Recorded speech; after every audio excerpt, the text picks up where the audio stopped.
operating access through a more affordable system controls. So when we look, sorry, the pointer is sensitive. So what we do address here is a group of solutions. They might be from equipment with intelligence to a smart network of sensors, all the way to the leveraging of cloud systems that gather information for advanced data analytics. All those solutions will leverage the use of the Internet of Things for the water sector and help addressing those critical challenges that I have been explaining in the beginning of the talk. Really address those daily issues that we are facing, looking at water leakages in the distribution system, looking at combined sewer overflows in the collection systems, but also improving the performance and efficiency of water and the water management at the treatment plant level. So as we move, we understand that when we talk about, it's always when you're in front of the crowd that the pointer is kind of messy. I don't know if you noticed that.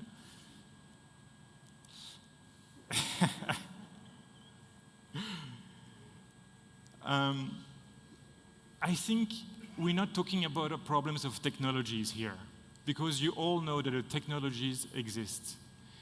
The true critical aspect of digital solutions or digital transfer or transition is how do we use the technologies for the best goods of the community service? In which applications are we truly using this information? And basically, digital solutions to us are enabler, as it says, to leverage the power of data. Data to create a new information for making better system-level choices and recommendations. We call that decision intelligence. Decision intelligence will drive you in making smarter choices in your investments, in detecting your assets that are potentially failing before the failure, so you can replace them. And decision intelligence is truly putting those digital solutions at work using data for solving specific problems, as I said. And this is extremely the critical part of the understanding of how to use our digital transformations to specific applications. And this is the key. When we look at the entire water system, we see that applications can be down across the entire water cycle, from the side applications of the watershed all the way through the treatment and distributions of water, or even to the customer engagement through digital solution. It is truly critical to leverage cloud applications. Cloud applications first to accept more information in the system, such as GIS solution or weather forecast.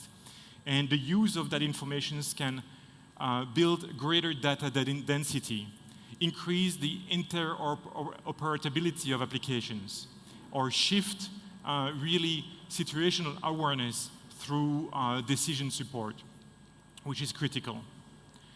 So you all know that digital transformation has been in the air or discussed for a couple of years now within the water sector.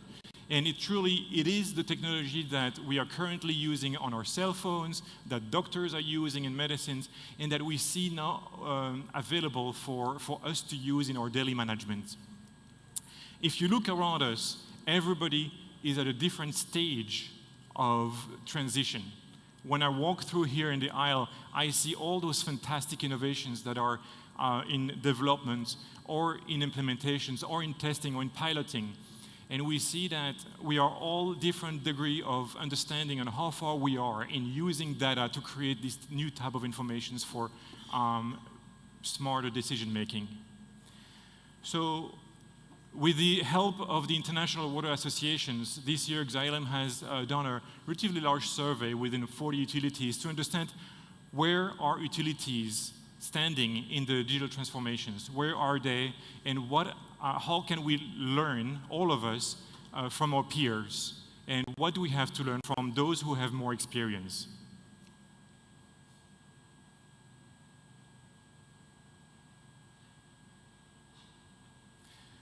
we have established in this report then a maturity curve. This maturity curve basically helps you understanding where do you stand in the digital transformations, from basic with the most immature implementations all the way to transformational, where we have the most sophisticated understanding of digital transformations and the full use of that opportunity within the business.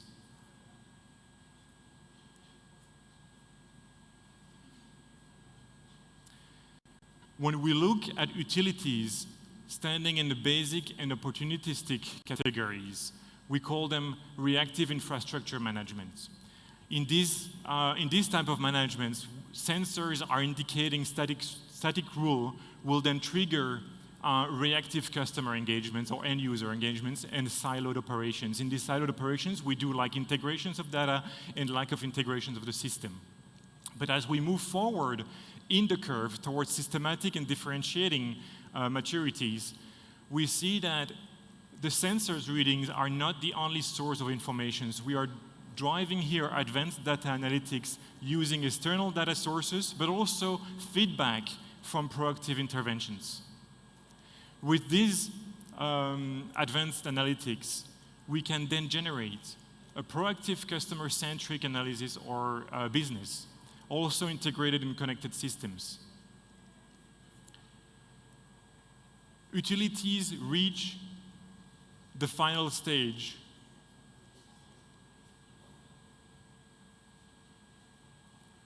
Transformational. The transformational is when the data is fully integrated into your business system, the ERP, the CRM, that you utilize on an everyday basis to drive new business opportunities. When you understand how the data analytics can be used for you, your own business and is basically fully implemented. So within this report called the Digital Water, as we said, that was redacted with the IWA, those 40 utilities that have been interviewed also shared their best practice. And I fully engage you to check online for this report, because the best practice shared there are probably the most informational that you could ever benefit on how to move forward or step forward in a full digital transformations of the water utility. There are 3 here out of the probably 10 or 12 best practices, and those are, to me, some of the most impactful for truly engaging into a digital transformation. Set the ambition at the executive level. It is critical for any water management to make sure that digitalizations is a true belief at the CEO level of the organization. It is critical. An innovations of culture, and I think here we are swimming in it. Innovation of culture is a critical aspect, and I think that the organizations here that you have here in Portugal is probably one of the best examples that demonstrates how important it is to truly transit into a digital platform. Fostering the entire organizations and build a culture where from finance all the way to R&D or operations, the digitalizations and innovations is critical. And finally, cultivate your digital ecosystem. That means talking, networking, using all the information that your peers have already acquired as experience and best practices to move forward yourself into the digital transformation. As you can imagine, this is a critical aspect on how we need within this room to collaborate among all of us, supplier, utilities, institutions, academics, and citizens. I will show you 2 examples where across the globe we have been together through this type of collaborations, able to demonstrate the impact of digitalizations. This first example is in Indiana, in the US. The city of South Bend has been facing critical issues with flooding of their combined sewer systems. The impact of those CSO has been like driving extremely important environmental issues in the rivers, and they have received a budget of 1 billion euros to fix it. 1 billion euros to tell you the amplitude of the problem. Instead of building a new infrastructure, they decided to think further, to think smarter, to innovate.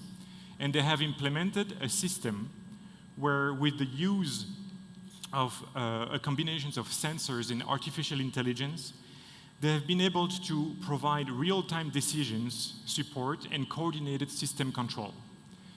Just with those implementations of artificial intelligence within the combined sewer system, they have been able to cut the volumes of CSO by 70%. 70% or more than 4 million cubic meter annually. 4 million cubic meter. With that, with the implementations of these digital solutions, they have been able to cut down the required investment to 500 million instead of 1 billion. They have been able to cut down the overall investment need by 50%, which I think is a tremendous example of how smarter decision-making is critical now to use our infrastructure as it is prior to rechanging everything. When we look at the second example here, it happens in Park City in Utah. They had to deal with the different issues, water scarcity. And to address water scarcity, first, they have decided to cut their water leakages and non-revenue water within their water distribution system. You all know that this is a global issue. The average globally is about 60% of fresh water going to non-revenue water. Here in Portugal, we are targeting 40%. In Europe, we are around 23%. Here in Utah, they have decided to then implement solutions of pressure and acoustic sensors to evaluate within their distribution network the status of their infrastructure. And with machine learning, they've been able to detect the zones at risks and also eliminate all non-revenue water through defective metering or illegal abstractions of the water and so on. They have been able to cut by 10% their non-revenue water, which means more than 1.1 cubic meter per minute of water that was previously not accounted into their invoicing. The project was also paid back in less than 3 years. So basically, I think that my overall message here is pretty clear. We have a huge opportunity ahead of us. The use of data to create new information is critical, but we need to move forward in implementing it. It is not a question of technology. The technology is there. All of you having your cell phone in your hands, we are being recorded, we have everything is going wireless to those guys in the back. The technology is there for all of us. The question is, how do we move forward to get over some critical barriers that we are facing? When we look at this, it is a challenge in implementations that we cannot develop alone. It is a development that we need to address together within an ecosystem of implementation. I'd like to highlight one group of stakeholders in these charts that come out. When we look at the barriers that we're heading ahead of us, we imagine most of the barriers in implementations are issues with mindsets. Mindsets of too much data to handle.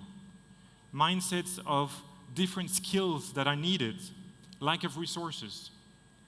And this opportunity can be harnessed by engaging the youth, the younger generations, within our managements of water.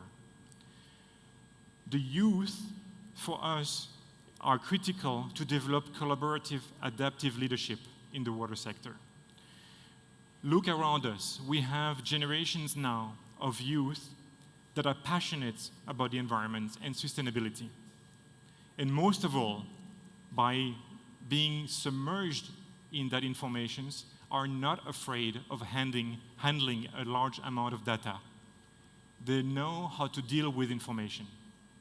And we need to welcome them very much in the management of these technologies. So again, I hope that I passed my message to you. We, each of us, have a role here to play in the implementations of digital solutions. And for that, I'm really happy to have these panel discussions where we hopefully can move forward in understanding what are the barriers we have and how do we solve them. And after all, I thank you very much for listening. Thank you.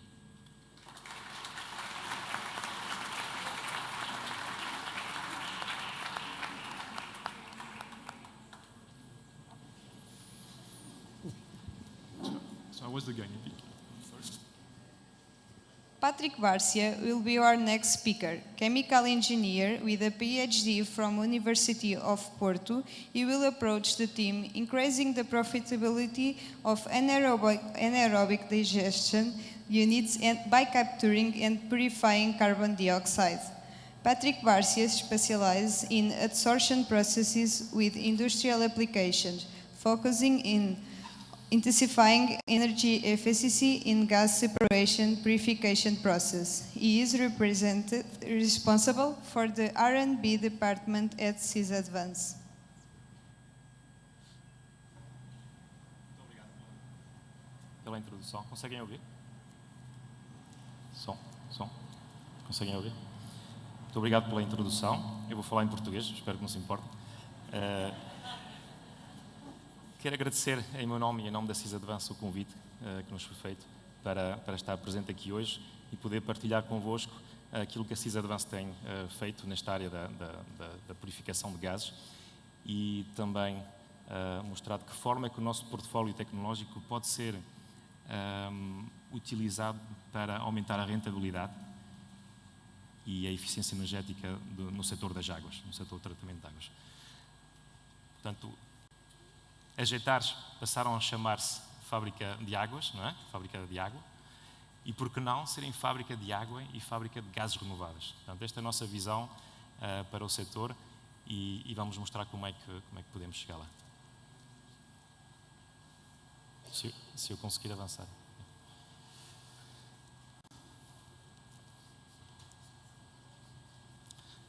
Antes disso, quero mostrar aqui algumas imagens. Portanto, cidade de Paris, é a minha cidade natal, portanto tenho alguma afinidade com esta cidade, mas não é por causa disso que eu trago esta imagem, é mesmo por causa daquela nuvem escura, aquele smog. Se calhar aqui não se vê tão bem, mas é de facto poluição, e a sério. Mas não é só em Paris, portanto Madrid.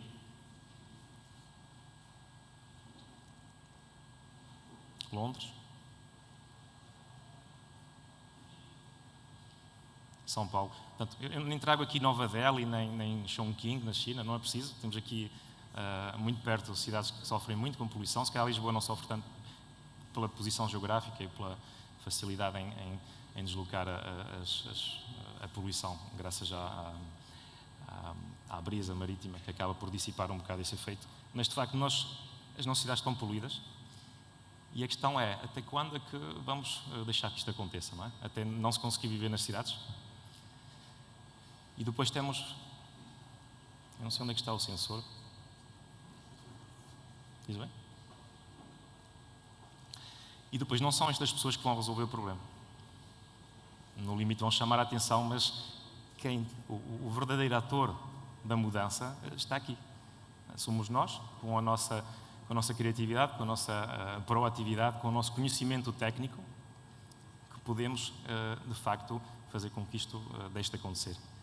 E o setor das águas tem um papel muito importante neste caminho para a transição energética, porque é produtor, pela sua atividade, é produtor de gás renovável, também de CO2, que pode ser valorizado, e, portanto, é preciso perceber como é que podemos valorizar da melhor forma estes gases e transformar a fábrica de água numa fábrica de água e gases renováveis.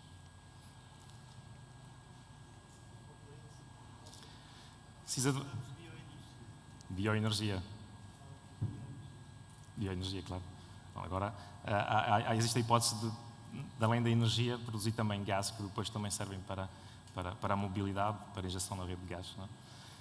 A Sociedade Advance foi fundada em 2002, especializou-se desde a sua criação no desenvolvimento de processos de separação de gases por adsorção. Portanto, a adsorção é um processo através do qual utilizamos materiais microporosos que têm mais afinidade para algumas moléculas de gás do que para outras e consegue-se assim criar uma seletividade que nos permite produzir gases sob a forma de gás puro, retendo os contaminantes nos microporos e depois conseguimos, dissolvendo, ter de novo esse material pronto a separar, a fazer um novo ciclo de separação. Temos mais de 3.000 unidades PSA um pouco por todo o mundo, mais de 40 países, portanto este mapa nunca está atualizado.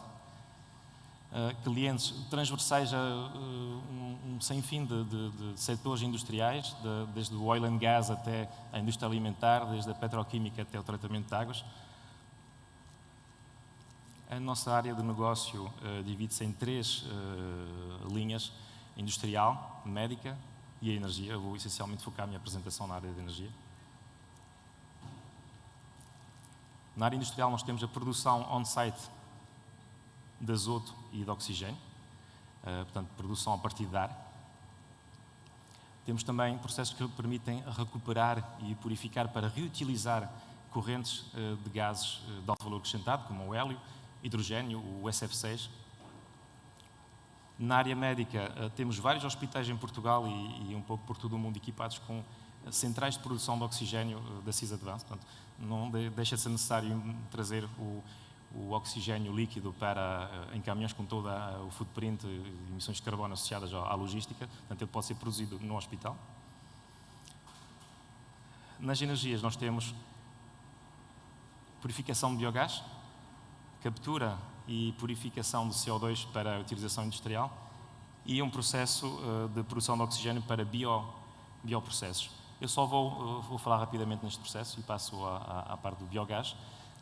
Depois lá fora nós temos um microstand e podemos falar melhor se houver pessoas interessadas nisto.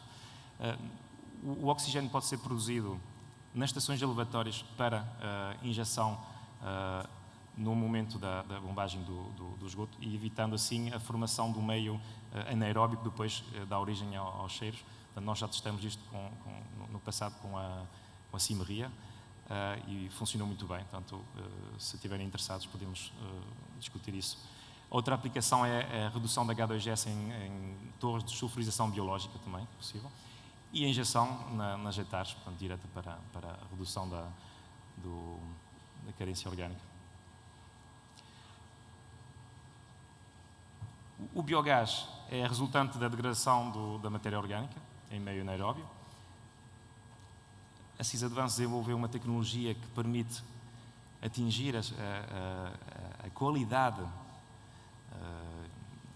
do biometano equivalente ao gás natural, permite, portanto, injetar biometano na rede em qualquer país do mundo. Portanto, nós estamos a injetar na Califórnia, provavelmente onde a norma para injeção na rede é a mais apertada a nível mundial. Conseguimos fazê-lo, portanto, vencendo esse desafio, conseguimos injetar biometano em qualquer rede de gás, cumprir com qualquer regulamentação local, e isso conseguimos fazê-lo a partir de digestão anaeróbia de resíduos orgânicos, de resíduos da atividade agropecuária ou de lamas de etar. E mais difícil ainda é fazê-lo a partir de aterro, onde há entradas de ar muito significativas, portanto ali é um desafio complexo, mas também temos tecnologia para esse caso. A aplicação pode ser injeção na rede ou então alimentação ou abastecimento de frotas a gás natural veicular. Portanto, mobilidade a gás natural renovável. Portanto, o nosso conceito, a nossa unidade de purificação de biogás tem designação comercial Metagen. Nós, conscientes da importância de não emitir uma molécula sequer de metano no processo de purificação, portanto, os processos de purificação têm sempre alguma methane slip associado, nós desenvolvemos uma tecnologia chamada MetaBoost, que partilha um bocado da tecnologia, da plataforma que desenvolvemos para a captura de CO2. Esta tecnologia acoplada à Metagen permite recuperar 100% do metano num processo de purificação de biogás. Portanto, zero emissões de metano, 100% de recuperação do metano contido no biogás, e ainda com um bónus produzimos CO2 com uma pureza de 99%, praticamente pronto a usar para atividades industriais, para comercialização, para processos industriais. A tecnologia de adsorção não funciona com uma só coluna, portanto nós temos várias colunas para permitir que o processo seja contínuo, e também não funciona a pressão atmosférica. Nós comprimimos os gases para forçar a adsorção de contaminantes e depois utilizamos também vácuo para forçar o processo inverso, que nos permite regenerar a coluna para que ela esteja de novo pronta a produzir mais gás. Os contaminantes mais absorvidos pelo material são o CO2, por ser uma molécula polar. Depois temos o oxigênio e o azoto. O metano é menos absorvido, portanto é obtido pelo topo da coluna, e assim conseguimos atingir purezas até 99% de metano.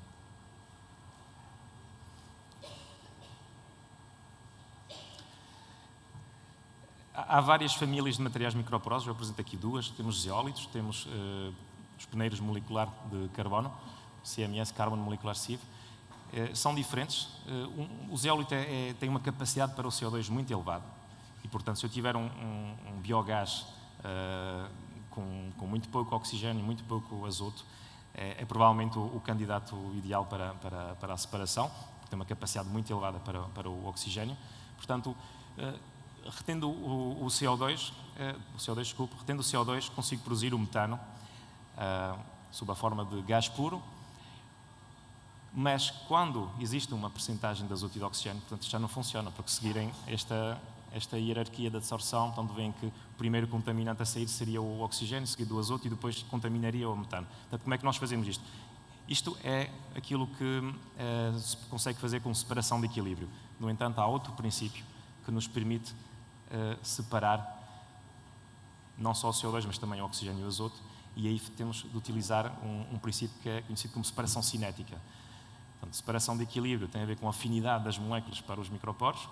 A separação cinética tem a ver com a velocidade com que essas moléculas conseguem aceder aos microporos. Portanto, se uma molécula tiver muita afinidade, mas não conseguir aceder, portanto, ela vai acabar por sair. E é o que acontece. Nós aqui temos representado a difusividade, portanto, é a velocidade com que as moléculas acedem aos microporos. Vemos que o CO2 e o oxigênio têm muita facilidade, acedem muito rapidamente aos microporos, portanto, absorvem nos microporos.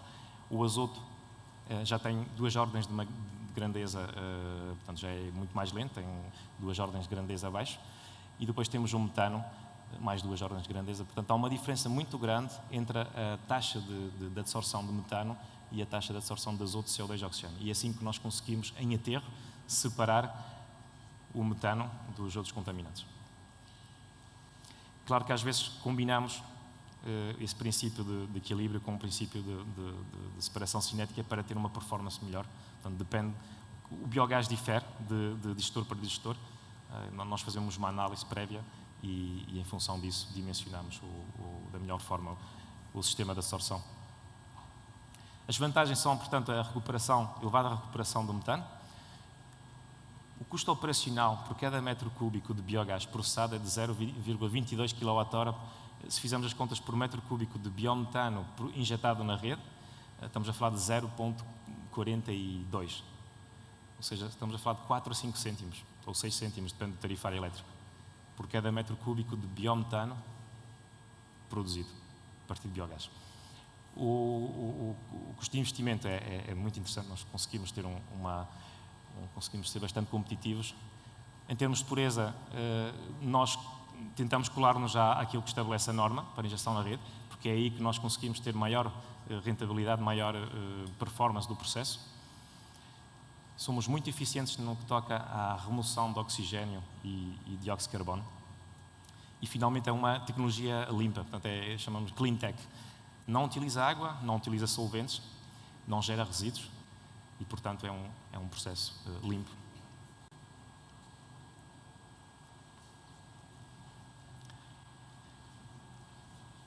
Esta instalação é a primeira unidade de upgrading em operação em Portugal. É um projeto de cooperação com a Douro Gás. Portanto, aqui processamos biogás que é produzido a partir de um digestor anaeróbio da Resíduos do Nordeste. Esse gás é purificado e depois é comprimido até 270 bar. para ser depois disponibilizado para abastecimento de uma frota de viaturas a gás natural comprimido. Então, tive o privilégio de eternizar este momento. Portanto, este é o Sr. Alfredo, foi o primeiro português a abastecer a sua viatura GNV com gás natural renovável. Portanto, acho que é um momento importante. Portanto, depois seguiu para Vila Real, todo contente. Portanto, não notou nenhuma diferença entre o biometano e o gás natural. No primeiro trimestre de 2020 vamos arrancar uma instalação em França. Aí o biogás é proveniente de um digestor de resíduos agrícolas. O consumo energético esperado, portanto, é semelhante. Este projeto na Califórnia provavelmente foi aquele que contribuiu para a maior divulgação da CIS Advance em termos mundiais, porque pela primeira vez uma empresa portuguesa foi à Califórnia para injetar biometano na rede de gás natural, o que ninguém tinha conseguido fazer até à altura. Portanto, estamos a injetar desde 2017, na rede desde 2018, e já temos cerca de 8 milhões de metros cúbicos injetados na rede de gás natural da Califórnia. Estamos a falar de uma capacidade média de 1000 metros cúbicos por hora.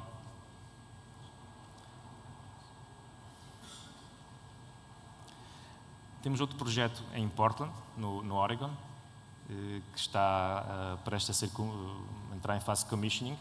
Aqui a capacidade é 1500 e a característica interessante é que este projeto vai processar biogás que vem de uma fábrica de água enorme e, portanto, eles produzem 1500 metros cúbicos por hora de biogás, uma quantidade significativa.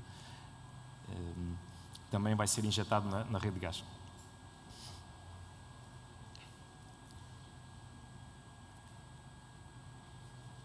Agora vamos falar de gás de aterro.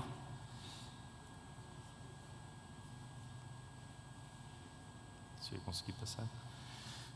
A CIS Advance, consciente da quantidade de aterros que existem na Europa e um pouco por todo o mundo, e sabendo que isto não vai, portanto, apesar de reduzirmos a carga orgânica depositada em aterro, portanto, vamos ter aterros por muitos anos e fora da Europa, portanto, em outras geografias como a África, os aterros vão continuar a existir. E há uma grande quantidade de biogás que é produzido em aterros e, portanto, temos que olhar para esse gás, temos que olhar formas de valorizar. Então, desenvolvemos uma tecnologia que patenteamos, que permite purificar biogás de aterro em 2 etapas. E eu posso, tanto quanto sabemos, portanto, neste momento é a tecnologia que consegue fazer essa purificação, portanto, landfill gas to grid, com o menor consumo energético. A nível mundial, nós estamos a conseguir fazê-lo com o consumo elétrico. Portanto, a nossa única utilidade necessária para o processo é a energia elétrica. E nós utilizamos apenas 0,78 kWh por metro cúbico de biogás injetado. Então, estamos 4,5 vezes abaixo do concorrente principal, que utiliza um processo criogénico. Portanto, as etapas são aqui representadas de forma simplificada. Nós temos o gás de aterro primeiro desulfurizado, depois passa por um módulo onde rejeitamos o azoto e algum oxigênio, e depois há uma segunda etapa onde fazemos o que é mais fácil, que é separar o CO2. Portanto, nós decidimos atacar o problema fazendo a separação mais difícil primeiro e a mais fácil a seguir, ao contrário do que toda a gente pensava que seria o mais lógico.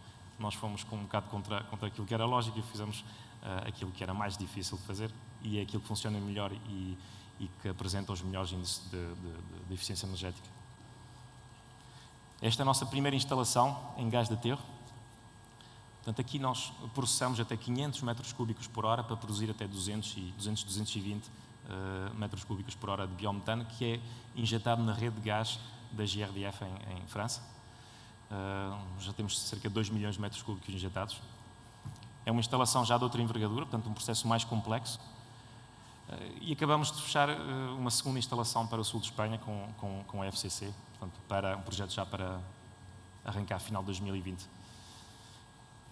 Estes são os indicadores de performance, portanto, já referi o consumo elétrico, estamos a falar de 0,78, mais do que num digestor anaeróbio, por causa da dificuldade adicional da separação.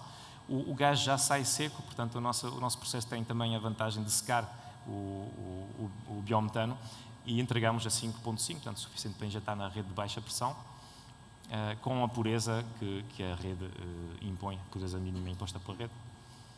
Aqui vemos como é que o processo reage em condições de entrada de ar. Portanto, os aterros não são herméticos, contrário de um digestor.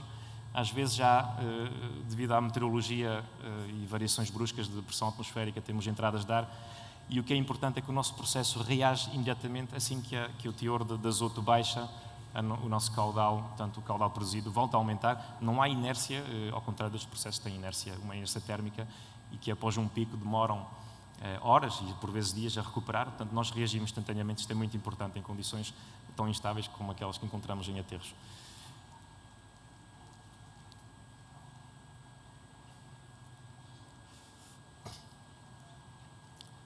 Agora, falando em CO2, portanto, eu tinha que falar do biogás, porque esses são dois temas indissociáveis, até porque o biogás é a fonte principal que podemos encontrar para a produção de CO2. A nossa tecnologia Carbogene, também que tem por princípio a adsorção, permite capturar o CO2, purificá-lo, para depois disponibilizá-lo para aplicações diversas, inclusivamente podemos ir até ao grau alimentar, portanto, com mais umas etapas adicionais. E as correntes de entrada podem ser correntes provenientes do subproduto da purificação do biogás. Podemos ter correntes de exaustão de centrais de produção de energia elétrica, carvão, a gás natural, ou outras correntes industriais ricas em CO2.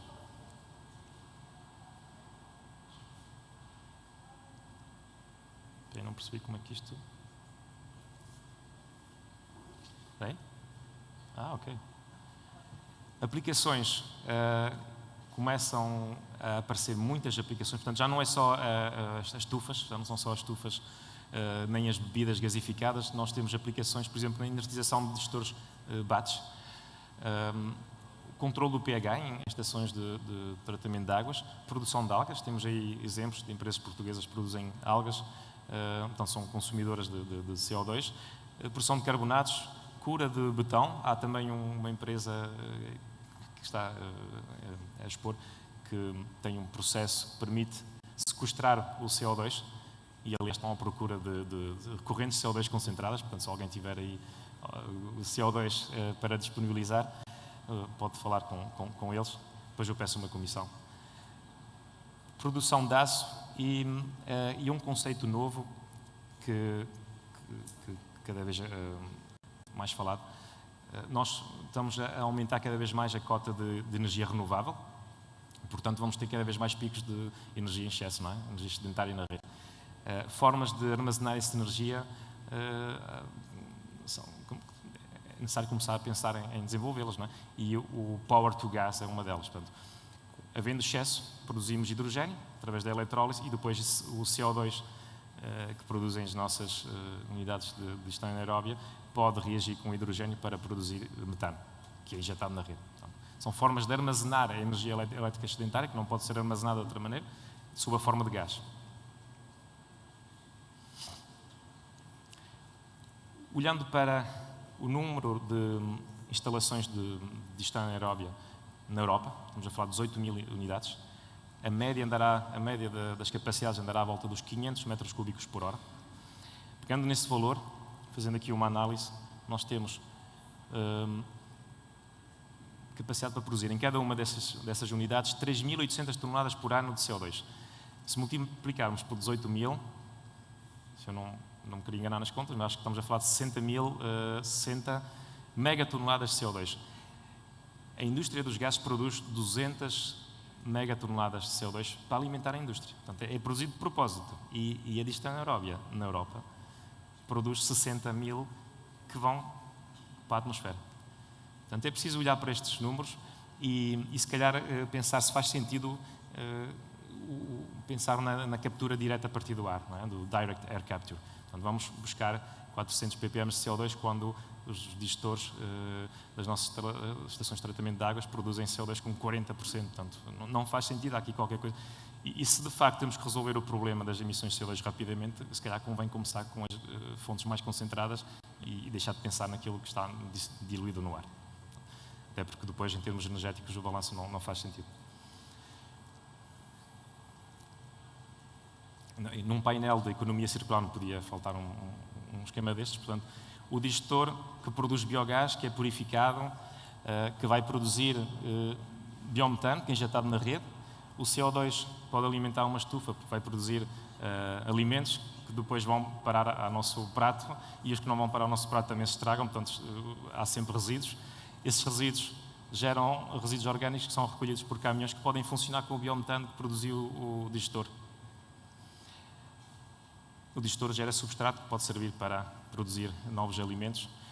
O CO2, além de ser usado nesta aplicação, também pode ser usado no conceito de Power to Gas. Portanto, energia em excesso, renovável, produz hidrogênio, reage com CO2 para produzir metano, que também é injetado na rede. Portanto, isto fecha completamente o ciclo do orgânico e é um exemplo do que é que podemos conseguir pensando em economia circular e em tornar o nosso mundo mais sustentável.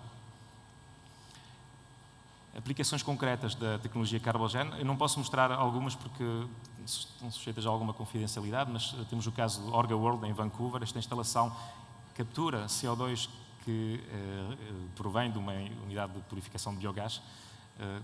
Purificamos o CO2, devolvemos o metano residual para o processo. Portanto, aqui também temos 100% de recuperação de metano, zero emissões, e esse CO2 depois é usado para inertizar digestores batch. Portanto, aqui estamos a falar de tratamento de resíduos orgânicos. Depois temos outra aplicação com a Solvay, onde capturamos CO2 a partir de uma central de geração a carvão. Onde aqui partimos de 10%, uma corrente com 10% de CO2 e concentramos até 60%. Depois esse CO2 é transformado num composto químico, num produto químico. Portanto, deixa de ser gás, passa a ser sólido. Portanto, é outro exemplo. Aqui apresento alguns consumos energéticos para diferentes aplicações, porque há aplicações que não requerem CO2 muito puro, como é o caso da cura do botão, da produção de algas, da alimentação, tanto o fornecimento de CO2 em estufas, ou a produção de carbonatos. Portanto, podemos passar de 10% para 50% com um consumo energético de 150 kWh por tonelada. Portanto, isto é aquilo que nós conseguimos fazer em termos de eficiência energética. Há outros casos em que podemos capturar o CO2 diretamente de correntes de biogás e aumentar a sua concentração até 98%, também para aplicações que não requerem purezas muito elevadas. Depois temos o caso do biogás, da purificação de biogás, onde geramos uma corrente de CO2 que já sai do nosso processo. Aquilo é um subproduto que é libertado para a atmosfera e ele tem 94% de pureza de concentração de CO2. Portanto, a concentração do CO2 já é de 94%. Portanto, passá-la a 99,9% e transformá-la em gás para a indústria alimentar é simples. O consumo não é superior a 35 kWh por metro cúbico. Portanto, estamos a falar de 3 euros por tonelada, peço desculpa. Depois temos finalmente esta aplicação no fim. Portanto, se tivermos um sistema Metagen mais Metaboost, então já produzimos o biometano e o CO2 praticamente puros. Portanto, já não precisamos de adicionar consumo elétrico ao processo para a produção simultânea dos dois gases. Portanto, é este o conceito que queríamos deixar. Portanto, fábricas de água e fábricas de gases renováveis, e os gases são o biometano e o dióxido de carbono, para evitar produzir 200 megatoneladas de CO2 para usos industriais, quando nós produzimos, sem fazer nada, 60 megatoneladas. Portanto, é esta a ideia que eu vos queria deixar. Se tiverem alguma questão, portanto, estou disponível para responder. Obrigado.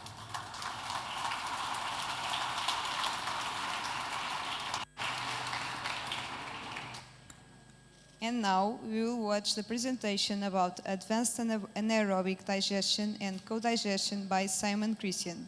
He is responsible for the advanced digestion team at Suez, developing technology for the efficient digestion of several organic matrices for biogas production. Thank you.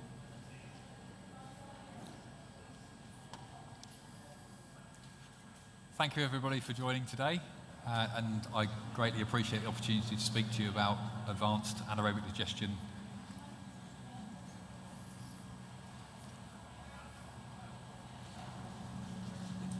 We'll just get to grips with this. There we go. So today my speech is going to be primarily focused on the advanced anaerobic digestion of municipal sludge. And as part of my examples and references that we'll look at the end of the presentation, we will just talk about some of the opportunities that are represented by co-digestion or co-location of other organic waste.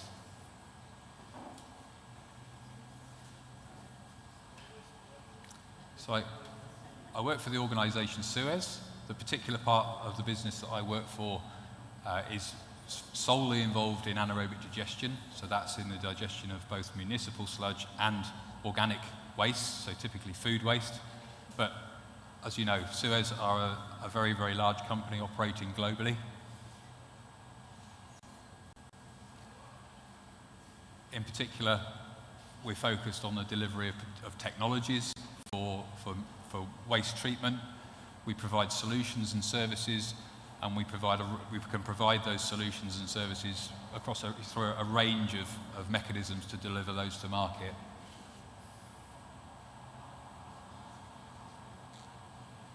Unfortunately, I've got a lot of bullet points on my presentation, so I think we may be here for quite a long time.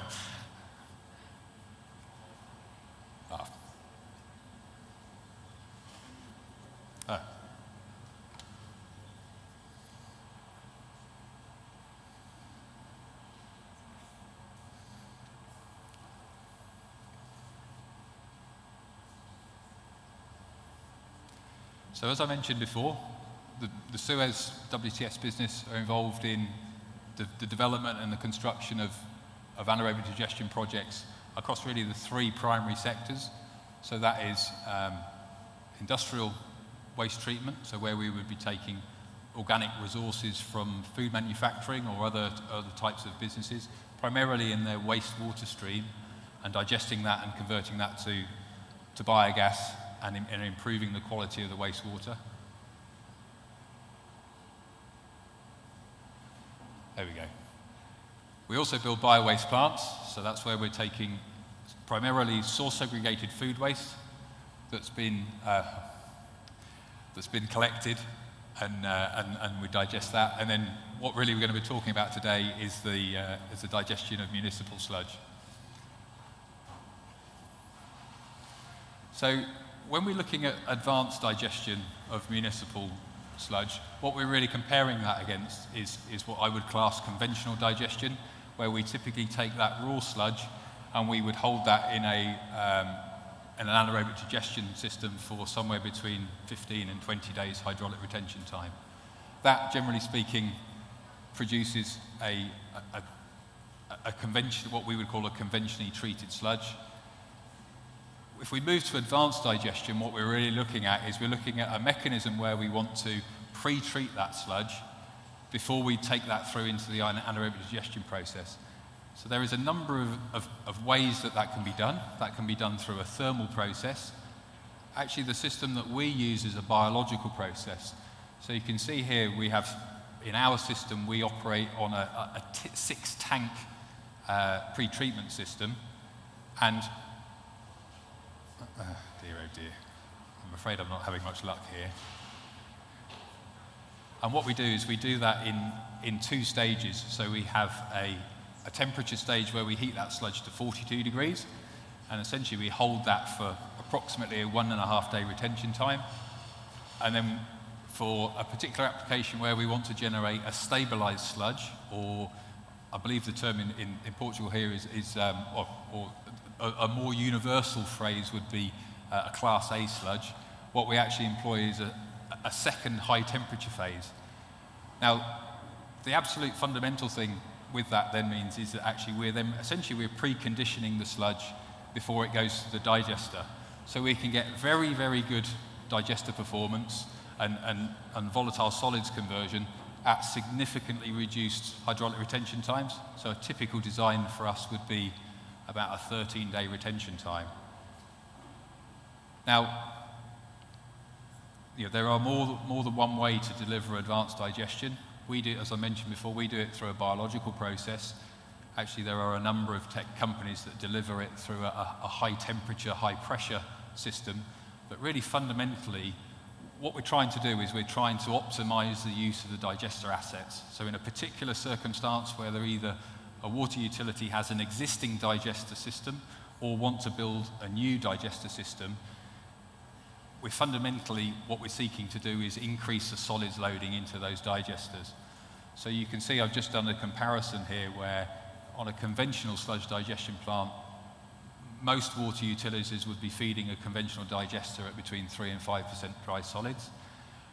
With an advanced digestion system, and so with that, what that pretreatment system enables you to do is actually to feed that digester at 8% dry solids or greater. So actually what that enables, you can see there, it's relatively simple maths. If we're feeding the digester at greater dry solids percentage and we've got a shorter hydraulic retention time, we're getting a very, very significant increase in loading. So here's just a very simple graphic. I'm not going to go through it, but it just really shows how we configure our system in terms of where we have essentially 3 tanks at mesophilic temperatures and then a high temperature phase. Fundamentally, one thing we have to deliver is a holding period at that high temperature before it goes through to the digester.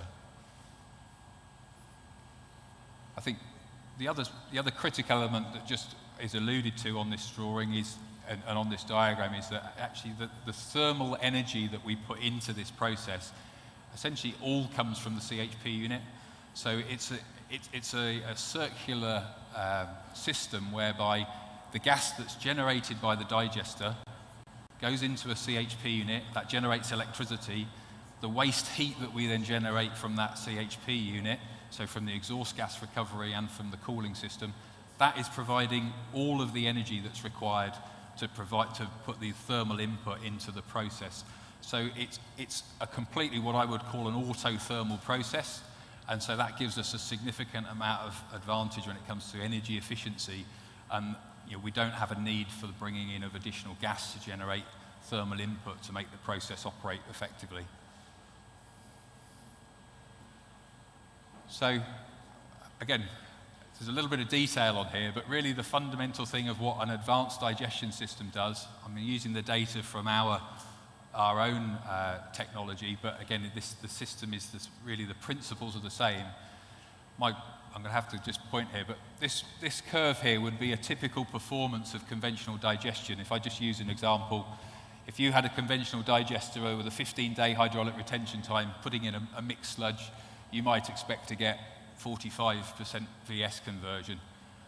What all advanced digestion systems do, and I'm using our example in this case, is that we have 2 shifts. We accelerate the speed by which the sludge is digested, and we also increase the amount of volatile solids which is digested. So actually what that gives you is a very, very significant increase in performance on the digester, particularly when you consider that we're achieving this improvement in VS conversion and accelerated VS conversion on a higher feeding, or on a higher loading rate, or VS loading rate. So again, just in terms of the technology what we're seeking is to maximize the digester efficiency. Most of our examples that we've got in the operation at the moment, we're running at around a hydraulic retention time of 14 to 15 days, but always there are outliers in terms of the data. What the technology delivers is essentially a 3 times effective capacity increase on a typical digester system when you compare it to conventional, on the basis of the amount of gas that we would generate. So again, one of the things I mentioned before is the fact that we're able to have a short retention time and a higher VS loading means that we're actually able to deliver some what I would consider to be high rates of VS loading per cubic meter per day. And a standard for us when we're applying this type of technology is a 55% VS conversion. Biogas yields would typically be over 400 cubic meters per ton of dry solids fed into the process. And as I mentioned before, this process is autothermal at the sort of performance we're talking about.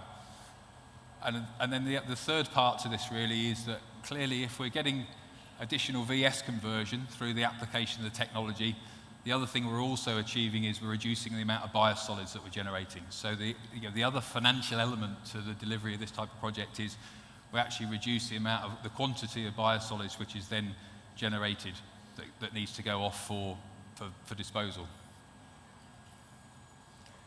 And in the circumstance where we're looking at here, where we have a high temperature phase, that biosolids is being generated as what I would call Class A or stabilized biosolids.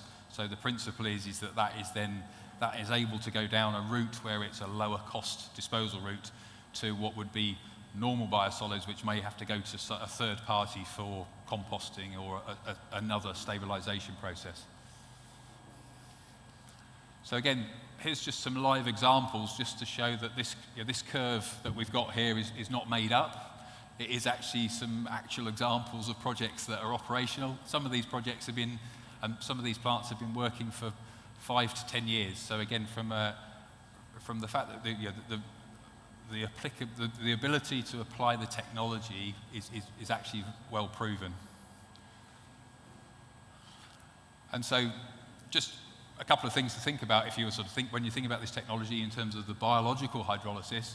Biological hydrolysis is only really suitable for mixed sludge, so primary and secondary sludge mixed together. If you're in a scenario where you've only got what I would call secondary sludge or biological sludge, actually to go down the advanced digestion route, that's really only suitable for thermal hydrolysis. This type of technology is suitable for both a retrofit into an existing wastewater treatment plant, or it can be applied to new builds because you clearly gain the advantage of the performance increase, and it enables you to build your digesters relatively small in comparison to a conventional treatment plant. Clearly, the focus for really the application of all advanced digestion is primarily the optimization of digester assets. I've got a couple of examples which will demonstrate that much more clearly. But the downside really is, because nothing is ever perfect, there is because we're really looking to deliver an incremental improvement in performance.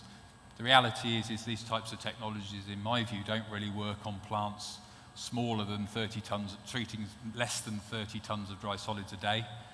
But equally, it's suitable to be applied to plants that might be treating 100 or 120 tons of dry solids a day.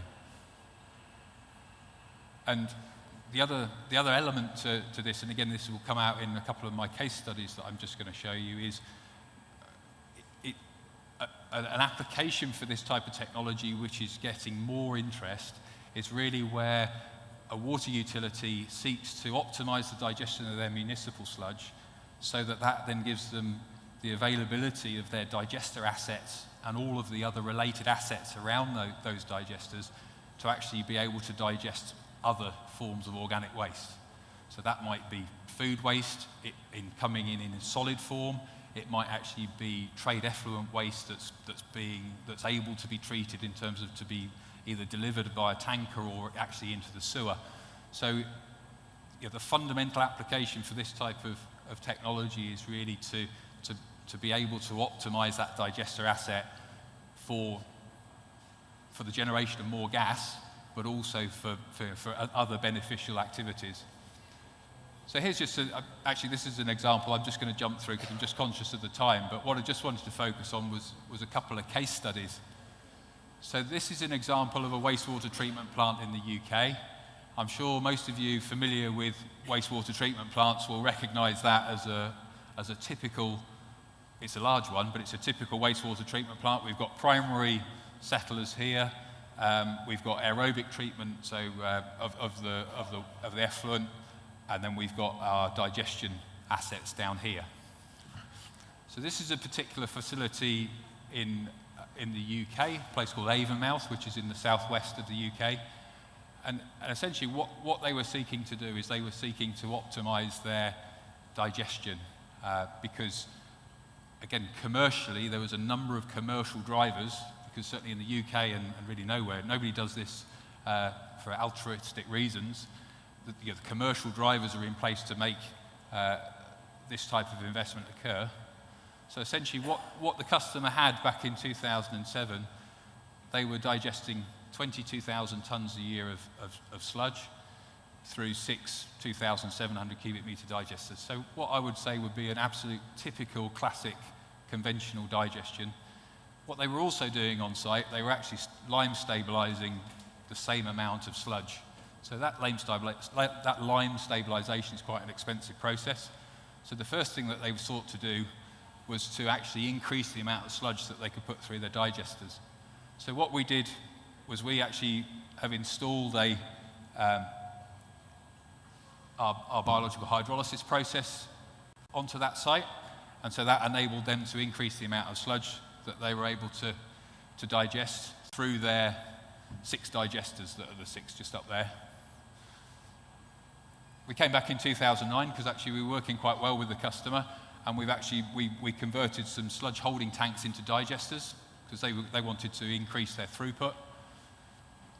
We actually came back again and we did some upgrading on the primary digesters to improve the mixing to enable them to increase their loading. And actually, again, just if I refer you back to the use of optimizing the use of assets, really all of those projects then enabled them to take 2 of these new digesters out of the function of generating or digesting municipal sludge, and actually we put in a food waste reception system for them so that they were able to then treat food waste through 2 of the digesters. Now equally that could have been the case that they could have co-digested, but actually just the way the assets are managed and the ownership of wastewater treatment plants in the UK means that commercially it only made sense to do this investment if they did what I would call co-located that organic treatment system. If they co-digested it, the finances would have been totally different and they wouldn't have done it. So just again, by way of an example there, we can see here that I'm just really focusing on the red line here, but the customer but we can also just looking at the amount of dry solids that they're treating. Through that process, back in 2007, that's what they were treating through the digesters. We put our hydrolysis process in, and they were able to increase the amount of solids that they were able to treat. But clearly, you can see here they had a 20% increase in their solids digestion, but they actually had a 30%, 35% increase in their gas electricity generation. So again, the effect of the biological hydrolysis process was to improve the function of the digestion across the whole system. We came back again to bring those other digesters online, and you can see here we're just by virtue of some changes that we made, we've managed to actually just dedicate a couple of the digesters to the food waste, and then when they brought the food waste on, they were able to increase their solids loading and increase their gas generation very significantly. So the reality is their gas generation from those assets has gone from, it's 2 megawatts of electrical, so it's probably 900 cubic meters an hour of biogas that they were generating, to they're over 6 megawatts now. So that is, they're well over 2,400 cubic meters of biogas an hour. So you can see there, through essentially what was the same digester assets, no additional digesters were built, just the systems that they had were optimized, and the primary function of that optimization was really through the use of the biological hydrolysis. They were able to get a very, very significant improvement in their performance. And it's worth, let me just go back a second. It's worth just mentioning there that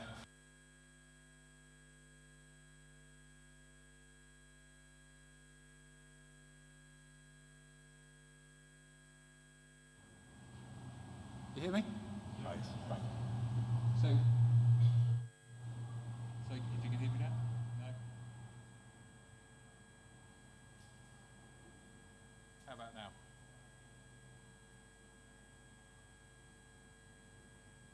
How about now? I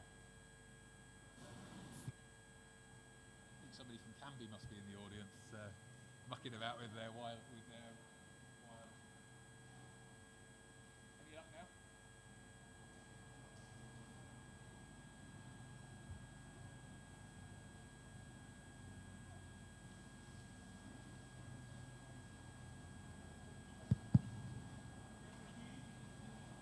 Yep, any luck now? Can you hear me on here? They're a bit low for me, but sorry? Yeah, is that okay? Super, okay. Thank you. Sorry about that. So we'll move on to the next. We'll move on to the next slide. I think I probably used up a minute of my time there. So just another example. Again, just think along. It's essentially along the same lines, but another project that we've done in the UK again was for a water utility called Anglian Water, where again they were seeking to optimise their digestion assets. It's a bit of a theme. Fundamentally, what they were seeking to do was to develop a sludge treatment centre at their site at Great Billing, which is near Northampton. And fundamentally, the principle of the economics of that and the economic driver was to be able to close down a number of digesters in the region and import the sludge into that particular works. So again, the customer had existing assets. They had 20,000 cubic metres of digesters, and historically, that had been digesting something like 20,000 tonnes of dry solids a year. So what the aspiration of the customer was to increase that feeding to 40,000 tonnes a year. And so essentially what we did was we applied our biological hydrolysis process and put a pretreatment system on. So you can see here, I'm just going to cross in front here, you can see the digesters. So there's 5 digesters there, all roughly 4,000 cubic metres. And you can see here, essentially the customer made quite a significant investment because they had to make provision for the importing of the sludge, which was mainly coming in trucks, some in tankers. They had to obviously install our biological hydrolysis process. And then the other thing they did was they had a new gas system. So 3 CHP units and a couple of gas holders. So not an insignificant investment, but fundamentally the core was to be able to use the existing assets on the site and optimize that site. And fundamentally, from a financial perspective, really where the main returns came from the fact that, first of all, they were generating electricity and receiving a renewable energy incentive. So they received it wasn't feed-in tariff at the time, it was ROCs. So they were receiving a benefit, a financial benefit for generating electricity, even though they were using the majority of it themselves. And then really the second part was what they were able to do, is they were able to close the digestion assets on a number of wastewater treatment plants. Those digesters would be probably classed as medium to small sized digesters. But again, from an efficiency perspective, really their focus was on to generate all of their power and all of their knowledge and ability to optimize the process onto one single site rather than trying to operate what was probably 7 smaller digesters. And over time, clearly the one element to that, which is probably as critical as well, is that the investment that they've forgone on all of those small digestion systems has actually has really paid for the investment. The fact that they're getting very good revenues, and they're able to utilize the electricity on the site, so that gives them an optimized revenue, is essentially a bonus. So the principle of what I'm just been trying to explain there is that the advanced digestion is really, it's not a new technology. I know we're here on an innovation day, but really any technology is an innovation if it's new into a particular market, in my mind. But really it's fundamentally, for me, I'm keen to really understand what opportunities there are to apply this type of technology into your marketplace, where I think this can certainly bring a number of advantages and benefits to your digestion plants. So that's just another picture of the same. But essentially what that just shows is, I was mentioning before, in terms of sludge feeding, this particular customer feeds at about 7.5% dry solids. What they're able to do through the system is they're able to get in excess of 55% VS conversion, which is having huge benefits for them in terms of reduced sludge generation and higher renewable energy production. So it's just the last slide is just a few examples of the types of projects we've done. Relatively small ones at the top, which were the customers who were early adopters, and you can see down through the list there, a number of sites, all pretty much on the same application, all plants where the customer is seeking to produce, to establish a sludge treatment centre and import sludge to optimise the digestion. Thank you very much.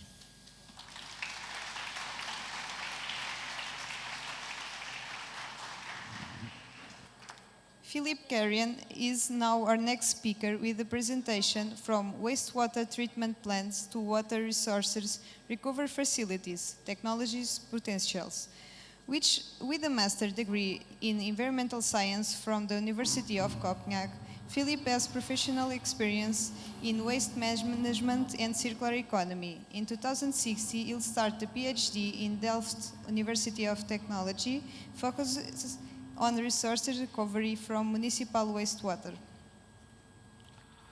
Thank you very much. Thanks for still being here for the last presentation of this afternoon. Thanks for the invitation.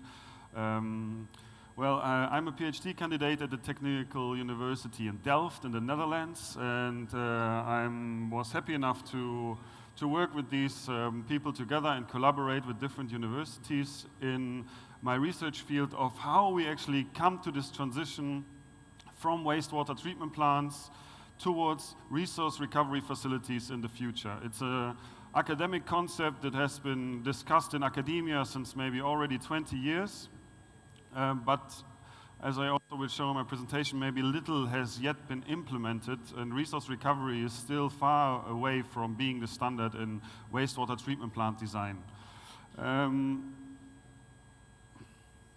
So, no doubt there has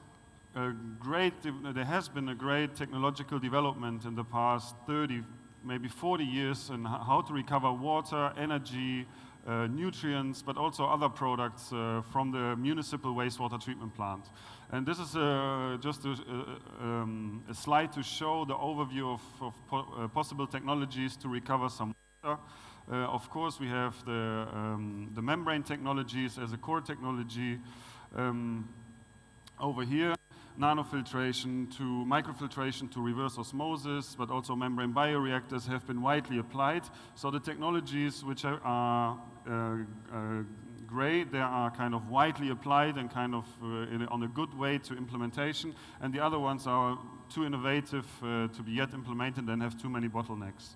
So membranes, but also to reclaim some water, activated carbon is like also a big topic, because we can probably really reclaim high quality water just with activated carbon and don't need to apply reverse osmosis and come to even similar effluent qualities.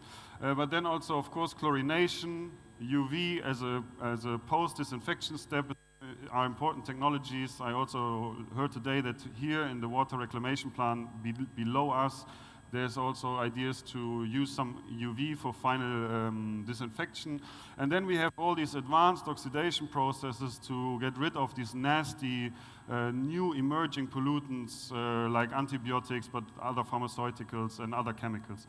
Okay.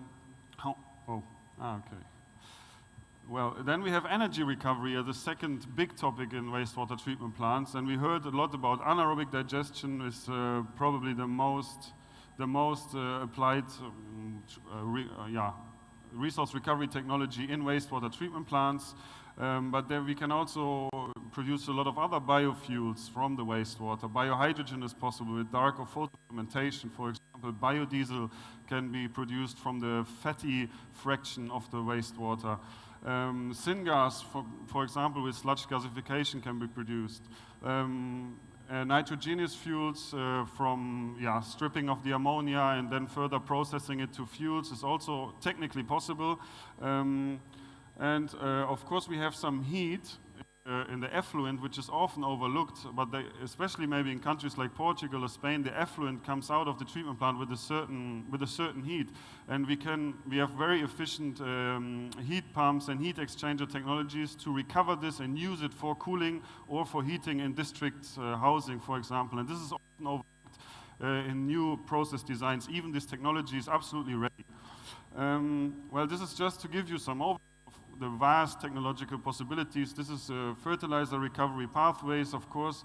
A lot has been discussed about the phosphorus here on this side. But again, in gray is the technologies that are already there, that are implemented and are working, and in phosphorus is maybe sludge incineration, and then the phosphorus ends up in the ash, and we can recover it with a chemical process and then use it as a fertilizer.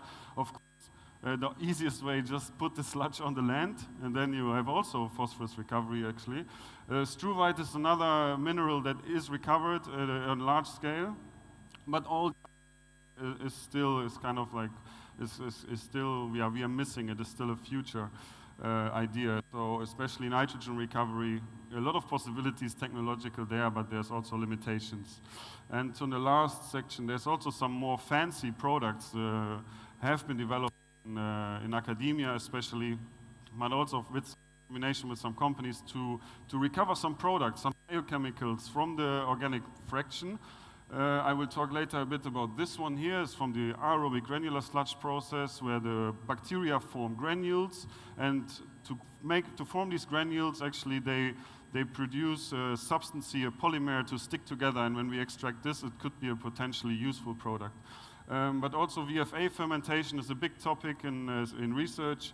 PHA as a refined product from VFA has been elaborated a lot, but it's not yet implemented for several reasons. So then we have also maybe some metals, but this is probably more for industrial wastewaters or for wastewater treatment plants where there's an industry pumping their wastewater into the municipal wastewater treatment plant.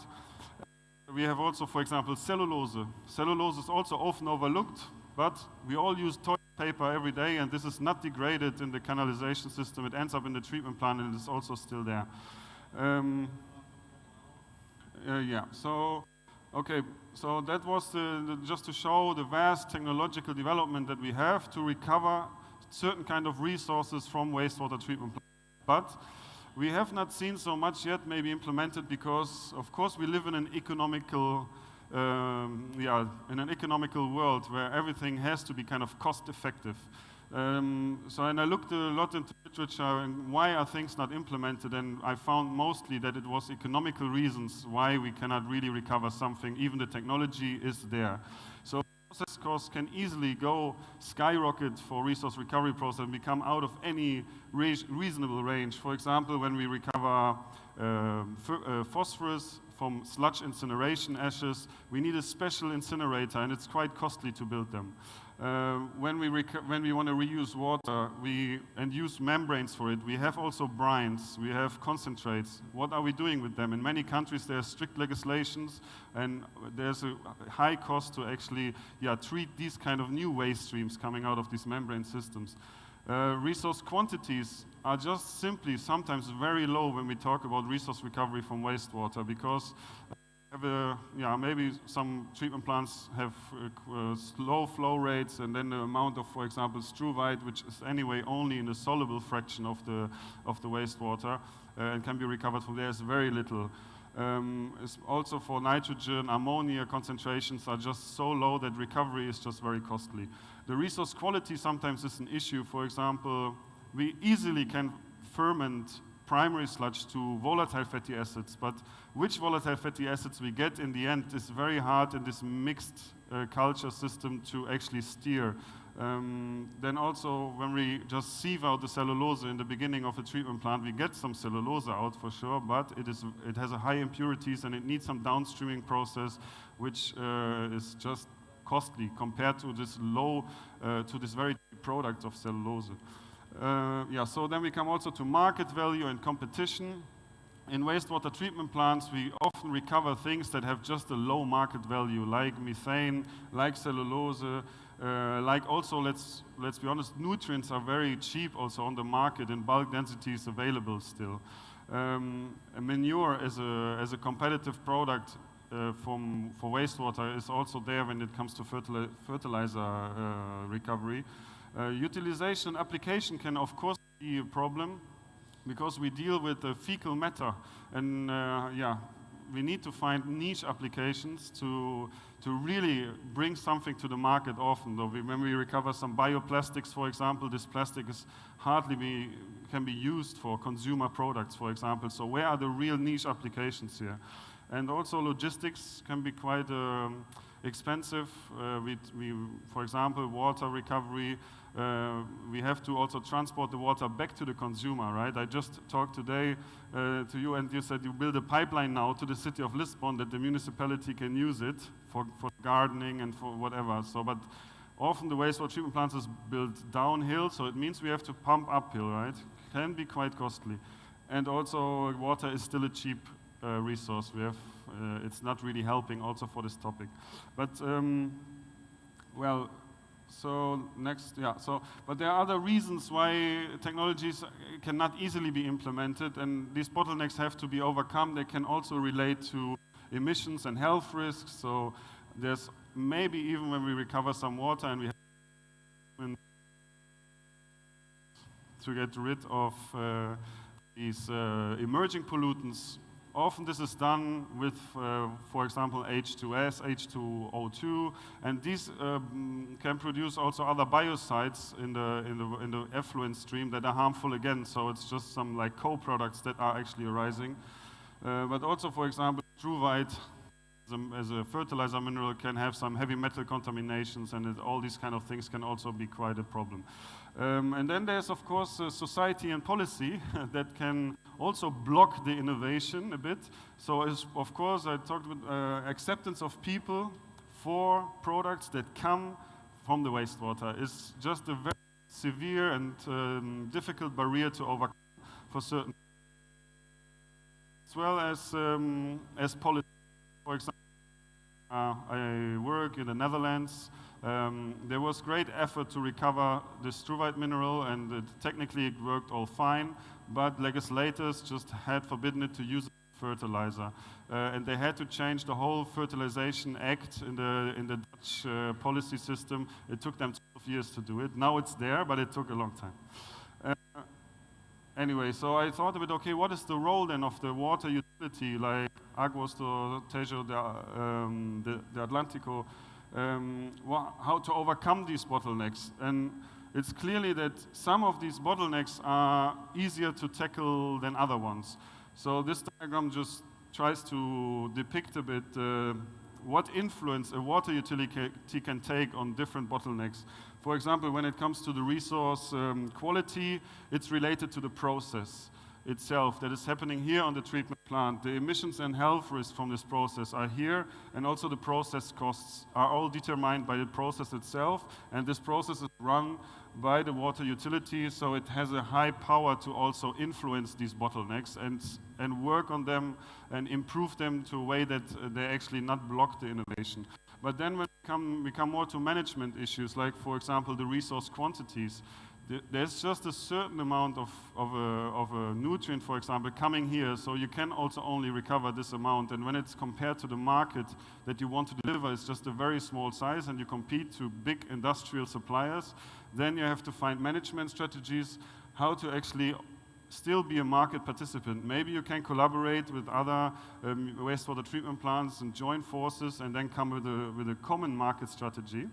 But also find utilization application routes, organize the logistics. All this is more management related and not really anymore the treatment process beyond.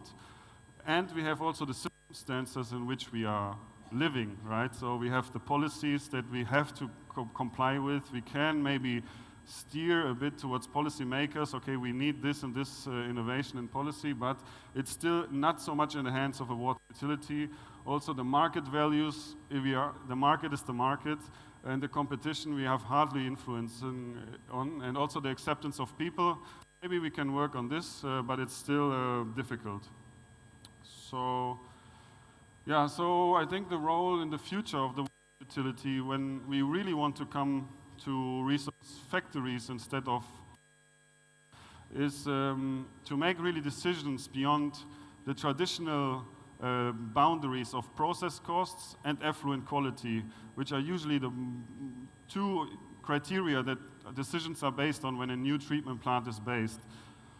I think we need to really to switch the paradigm towards recovery, and we not only have to perceive ourselves as a budget receiver from public money, but really think about value creation and value chain development, and find niche applications, and find also partners in value chains to share the financial risks of being a pioneer on the market and then really implement something innovative. So investing in R&D, and I think all what we see here in your organization, which is amazing, but it's not happening like this everywhere, I think. And to collaborate then also, maybe with the public authorities, but also with private companies, to use the economy of scale, right? To join forces and then also scale up processes in a collaborative way.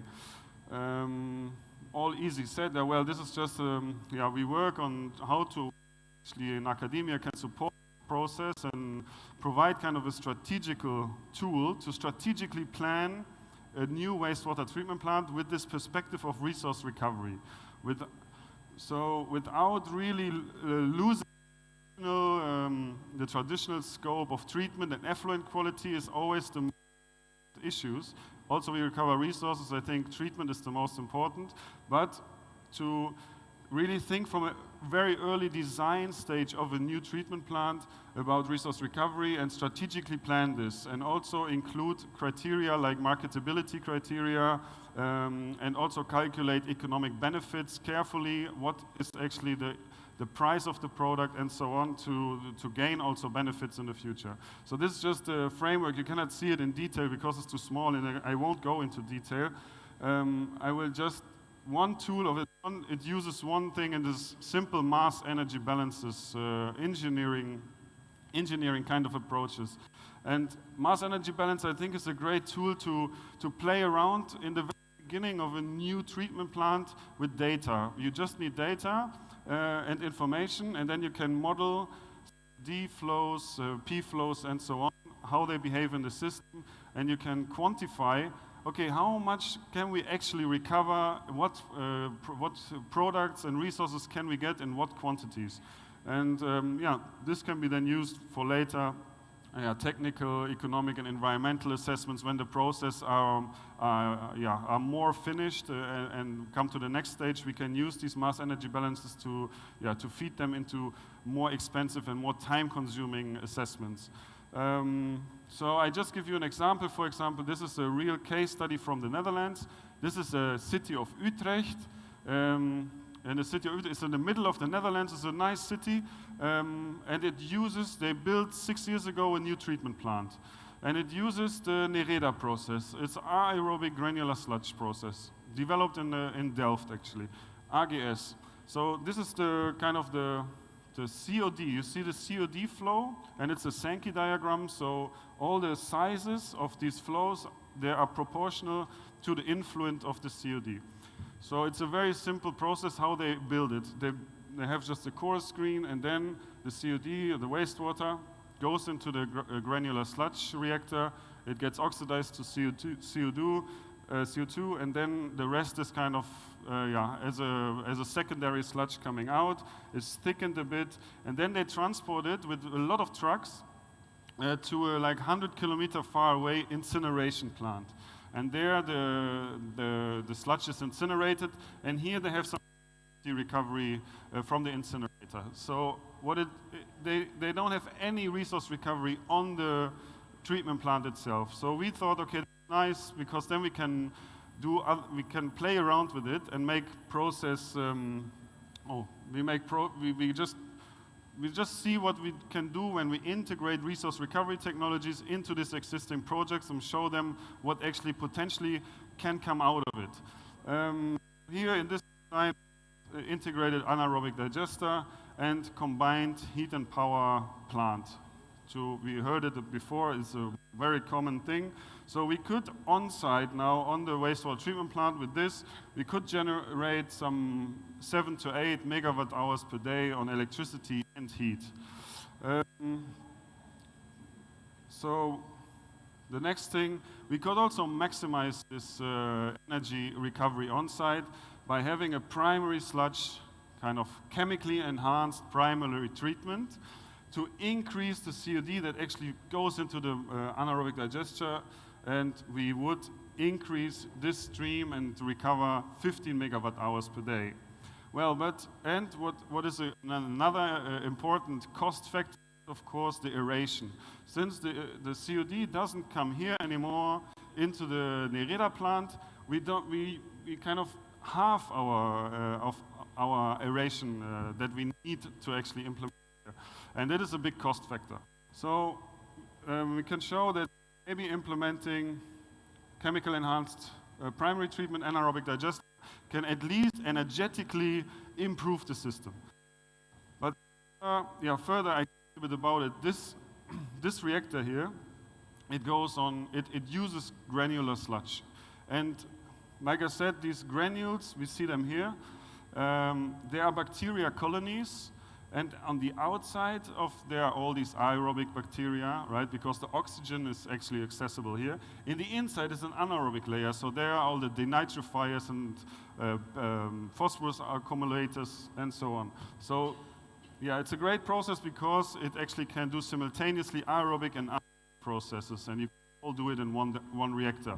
But that's not the point. I wanted to say that the sludge that comes out has a certain polymer inside, because these granules are formed by the bacteria because they excrete the polymer to stick together. And in a chemical process, they extracted now the polymers. And there's a company, this is the polymer called Caumera. They called it as a commercial product, and there's a company, they're buying the sludge, and they extract this polymer and try to market it now. It's a startup, but they have an investor, and they try to make nice products out of this polymer, which is a biopolymer, and has very unique properties. So it's hydrophobic, and when you mix it with certain materials, for example with clay, you get a nice structure which is inflammable. So it has very interesting material properties. However, we just calculated a bit with the simple mass energy balances. We could produce from this plant in Utrecht in the Netherlands 3.3 tons per day of this polymer. This is, I think, also a nice result. But when we combine it with anaerobic digestion, we have a trade-off, right? Because it's about COD. So we can say we want to go for energy recovery, then we use the COD for energy, or we go for the polymer, then we use it for the polymer, or we mix it together. But what comes out? It's kind of a trade-off situation. So here, for example, when we say we build the plant with an anaerobic digester, but also with a polymer extraction, then the polymer extraction means that we have 26% less energy on the site, okay? Well, there's always, when we make choices in resource recovery, usually there's a trade-off to make. And just another example, again, with the chemically enhanced primary treatment, that means we cannot produce 50% of the polymers that we could, 100% we could produce, but with this system, 50% less, but on energy we gain 170%.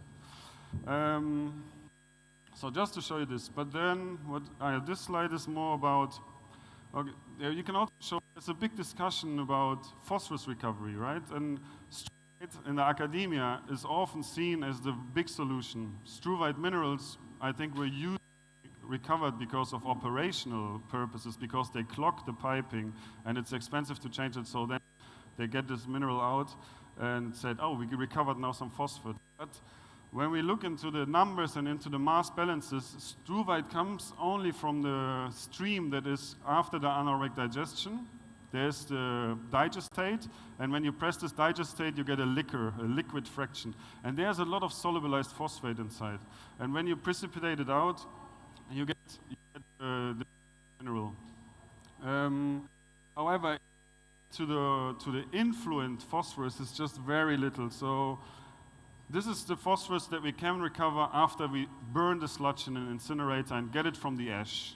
This is almost all the phosphorus that comes to the plant also ends up in the ash. And I think it makes much more sense to get it from there, because that is the much more phosphorus from the influent compared to this. This is just 9% of the influent that we get with struvite. So I think struvite is, we have to be critical about it. When we have an incinerator around, maybe it's better to burn the sludge and get the phosphorus out of there. yeah, and this shows that, so struvite is a mineral. That was actually this is just the phosphorus in the struvite. This is the whole mineral as a quantity in this plant for Utrecht, 400 kilogram per day that we could recover, and that is kind of comparable to ashpay, but it's more about, I think more about the phosphorus, and in the phosphorus it doesn't look very good. So to come also a bit to an end and don't make it too long, I think it's important to think about marketing and marketability when we recover resources. It's not enough to just have a technology, in my opinion, because we have them already. We heard it already in other presentation. We don't have a technological problem. But we have to look on applications, monetary values of resources, the demand, where's the demand, and how can I reach this demand, how to organize these logistics, what is the legal situation, do I have maybe some political support for the resource recovery, or maybe even the political leaders in my community are not supporting me at all, and what is the acceptance of people for this or that product. So, and then just some numbers to bring it on the societal perspective, not from the treatment plant perspective, but for the whole country, for example. This is potential to supply water to the Dutch water market. Okay, this is the whole Netherlands. They consume this amount of water. When we would use all the effluent from the wastewater treatment plants in the Netherlands, like they are treated now, we can provide 20% of the whole water consumption in the Netherlands. It's already a nice share, no? But when we have to treat these effluents logically with, for example, here we assume microfiltration and then ultrafiltration. We can use it maybe for irrigation, maybe for car cleaning, something like this. 17% because we have some losses. When we go for reverse osmosis, it's 13% of the whole water supply. So it depends also on the technology, but I think still this would be drinking water quality in the best case. 30% is a nice number. Because for other resources, I think it looks very different. When we think about methane, like we heard about methane, biogas, then in the Netherlands, in the Dutch context, this is the methane that is actually consumed by the society. And this is the methane that we can produce from all the wastewater plants in the Netherlands. It's 1%, even a bit less. So I think it's nice to think about energy recovery with biogas. That's not the point, but we also have to put it into perspective. Where are we on the societal scale? So this is the same, of course, when we convert the methane to electricity and to heat. This is actually, this is the effluent heat I was talking about, right? The effluent has a certain heat. We can use heat pumps, heat exchangers to use this heat, district heating, for example, or for cooling. And the derived heat market in the Netherlands is still growing. So, industrial applications, they use heat already, like big power plants, but it's not so common. So there we could have a significant market share. Anyways, last slide, I think. Yeah, again, this is also a nice comparison, I think. When we talk about phosphorus recovery, there's a paper from Coppens et al. It's not my data. I just looked into this paper, extracted the data, and made this graph. This is the amount of phosphorus in Belgium that is actually applied to the field as a fertilizer. Yeah, it's 24 kilotons per year. And then we have the phosphorus that is in wastewater treatment plant influence. It's 3 kilotons per year. Okay, so when we now want to solve the phosphorus demand by wastewater, we are a bit lost. But this year is, for example, Belgium is a very livestock, animal production intensive region. This is the manure phosphorus. So this is the phosphorus we find in Belgium in the manure. So when we talk about phosphorus recovery from waste streams, I think it's important that we also look on this here, on this waste stream, not only on the wastewater, but also manure, because there's much more possibilities and much more potential here. Still, this is very important, especially we face some legislation. For example, I come from Germany, and there we have to recover the phosphorus from the wastewater treatment plant in 2020. But this just to put some, so conclusion, well, the technology I think is ready, but are we also ready to apply? I think also the speaker before had the same conclusion. Yeah, many technologies available, but also many bottlenecks. Extension of traditional responsibilities of water utilities, I think, is necessary. Beyond treatment, beyond process costs, really value chain development and interacting with different partners along a value chain. Mass energy balances are a good tool in the early stage of decision making. And the necessity to include marketability in process design decisions. And of course, water is the most important resource in the wastewater. It's nice to think about polymers and other products, but I think water is the challenge. And this is just the very last slide. But these polymers I was talking about, there were designers. They took this polymer and they designed stuff with it. So this is a nice, this is a fiber. It's for textiles. You can make clothes from it. It has kind of this snake kind of touch, and it's really just coming from the wastewater. And this is some porcelain-like pots and stuff. So it doesn't need to be by default dirty and nasty when we recover something from the wastewater. That's it. Thank you very much.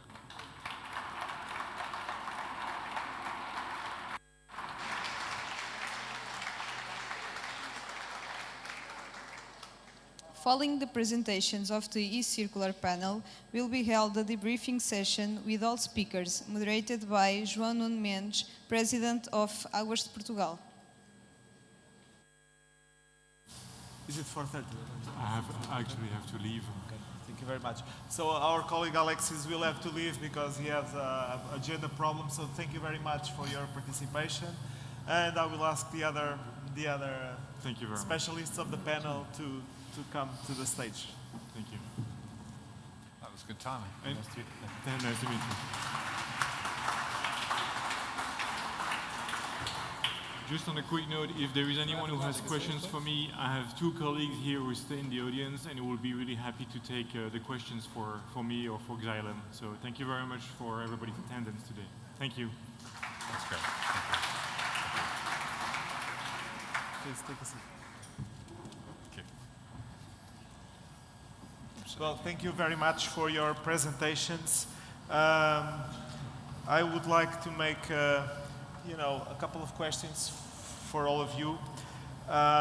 We have been talking in this last presentation about, the potential to do the transformation of a wastewater plant to a resources production center. So this question is to everybody. You are seeing with the projects that you have in the pipeline of your companies and in the university, where are the companies that manage this type of plants putting their money now in terms of transformation? Where are you seeing now them making the biggest bets in terms of what are the main avenues of the resource recovery trend in which we really believe? I don't know who wants to start. I can start. Okay. Okay, so Patrick, please. can you hear me? It's okay? Can you hear? Can you hear now? Okay. So in our particular case, I think the investors are mainly related with the gas industry, the natural gas industry, because they are looking for alternatives to fossil natural gas, and biomethane is the alternative. So they are investing a lot in finding ways to have renewable natural gas in the natural gas pipeline, because otherwise diesel and gasoline are about to be banned, and they don't want to see the same happening to the natural gas network. And the infrastructure is huge, the investment was huge, so it's really, they're really stressing the needs for renewable natural gas to be injected in the natural gas grid. So I think they are going ahead with investments. In France, the feed-in tariff is quite interesting, but it's not something that will last for a long time. We have not yet in Portugal a feed-in tariff for We don't have yet, biomethane. no, but you can inject. But it doesn't work economically. It depends. It depends on many factors. I think really there is a huge need for renewable natural gas grid in the grid, and so now it's time to see how much this biomethane will cost and how much what's the value of this biomethane. Yes. So it's not really something that is easy to determine. But if you had to advise the government on a feeding in tariff for the biomethane now to the grid, what would be the percentage premium that would be required vis-a-vis the natural gas fossil fuel based? 50%, 65%? If you look at countries like France, like Denmark, it starts with 80 cents per cubic meter of biomethane. 80 cents. But The premium or the price? the price, the feed-in tariff. So Okay. each cubic meter of biomethane is paid at 80 cents. But then after a couple of years, after 2, 3, 4 years, it starts decreasing the support, and now it's around 60. I think the value will be around 50, 60 in 10 years. But to start with is it's not working. Okay. But at the beginning, we need a stronger incentive. Okay. So Very good. starting with 80 to launch the first projects, and then gradually reducing the feed-in tariff to a value that is sustainable. Sustainable. Thank you. Thank you. Simon. Where is through loud and clear? Yeah, I think so. You can use this one. Certainly, we're seeing that the coming through. Can you hear?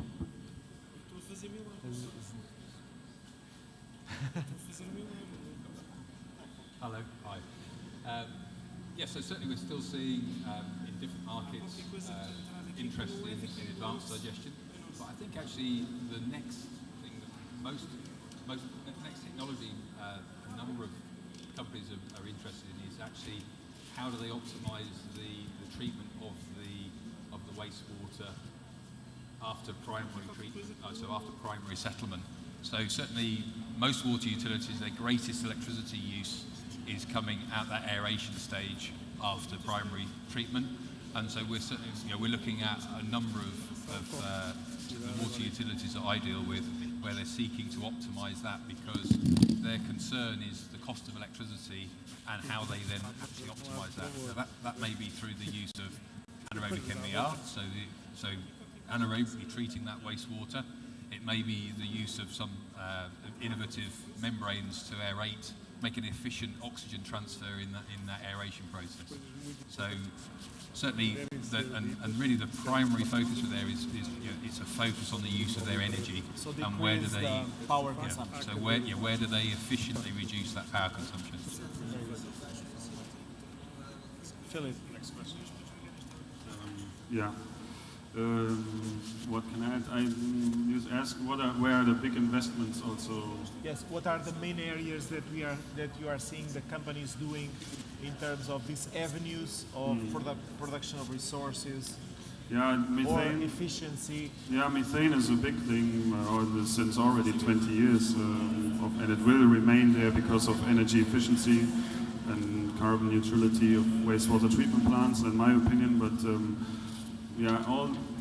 water, I think, now becomes an issue politically in many regions, and investments are going into this direction as well. So, in my opinion, is water, energy, and then you have this very famous water energy nexus. I think it's very good to be energy neutral, just also to have some extra energy to apply tertiary treatment and reuse the water. Because that usually costs a lot of energy to make the water in such a high quality and deliver a product that is useful for agriculture, industry, or even the end consumer. And then, therefore, we also need energy recovery. So I think these two are the main issues. And where are you seeing the main use of methane in Netherlands? In the injection to the grid, power production, or to use it in Yeah, vehicles? in my opinion, it's always smart to use it in your own plant, to make the circle directly closed in your own plant as long as you are still using electricity from the grid. You maybe should directly recover the methane and produce electricity for your own production. That's the best use. In my opinion, it makes most sense. Yes. Why to deliver something to the grid and then get something from the grid back?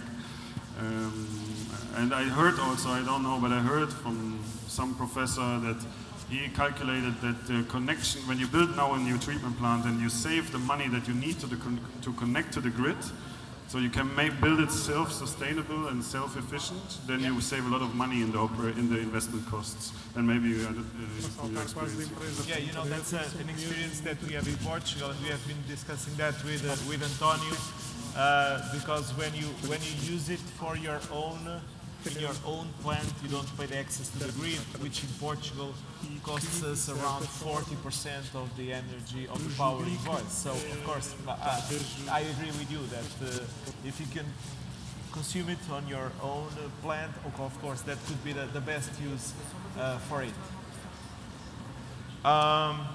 One of the things that was mentioned in your presentation was about the need to be careful about how we are going to do the marketing, because, for example, we are not used to have such a big number of customers, for example, in the agriculture.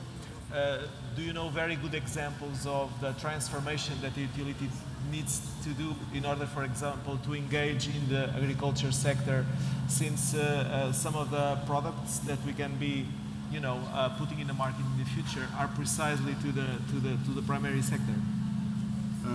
Well, I know a bit better the Dutch wastewater, or the water utilities. They are called the water boards, and they are joining forces, so they collaborate, and they actually founded an organization called STOVA, and it's called an Energy and Resource Factory, and it's an own organization by I think 10 water boards together. They have own staff, they have an own organization, organigram, and maybe you heard of it already, and they now try to actually market together. So they try to use economy of scale and come up with a common strategy, a coordinated strategy to certain resources, and then have a kind of a holistic planning approach on the system.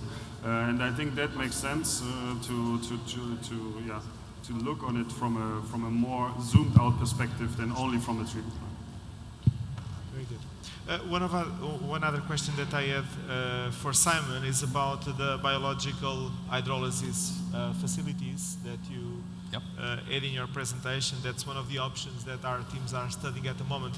But I was a little bit surprised because you have only 12 installations all over the world.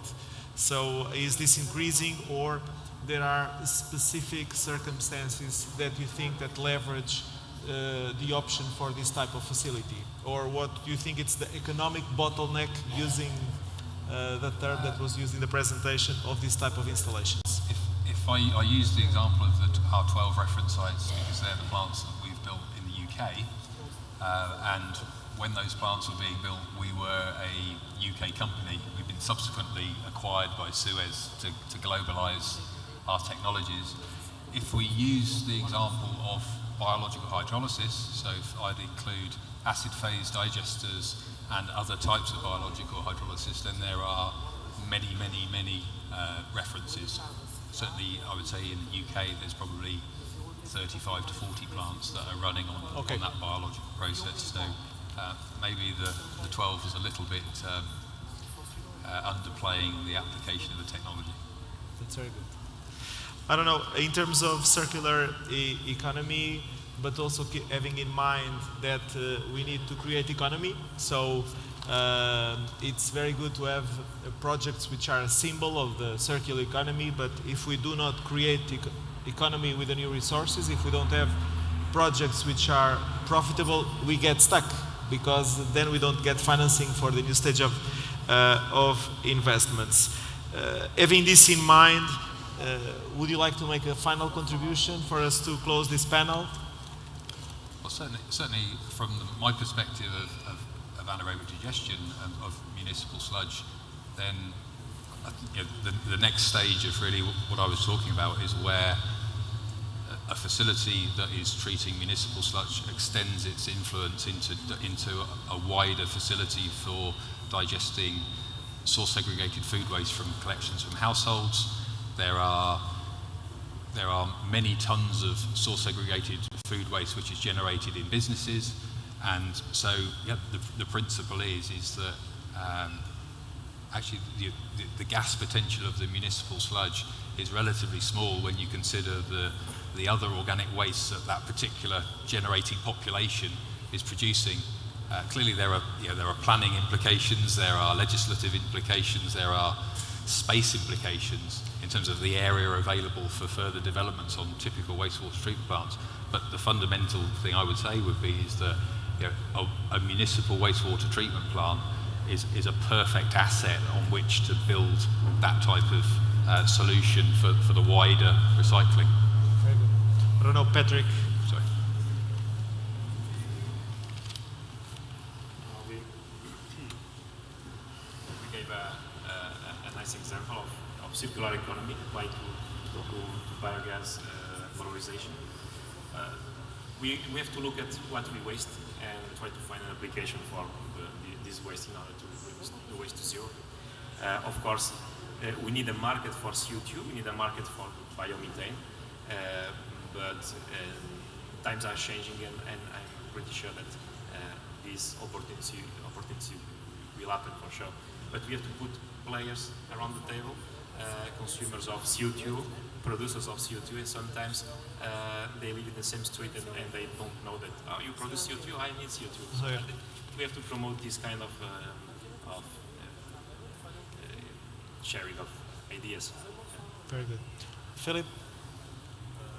You need to have the...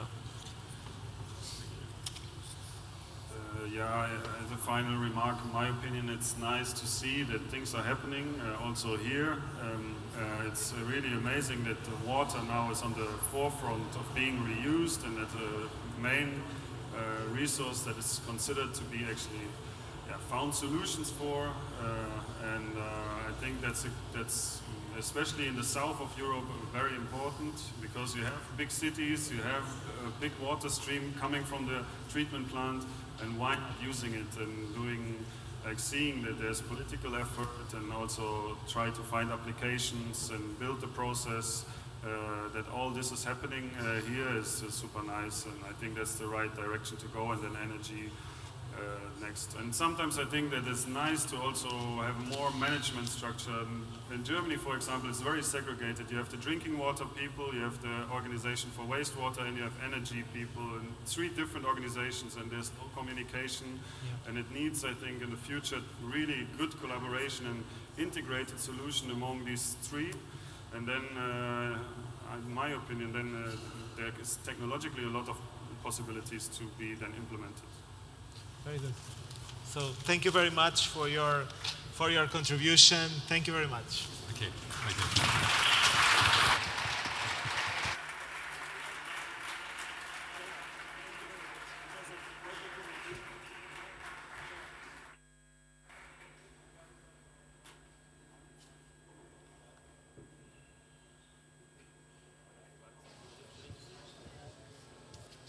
Vamos dar início à atribuição de prémios dos Desafios à Inovação 2019 por Leonor Pinto, coordenadora do Departamento Financeiro e Contabilístico da Tejo Atlântico.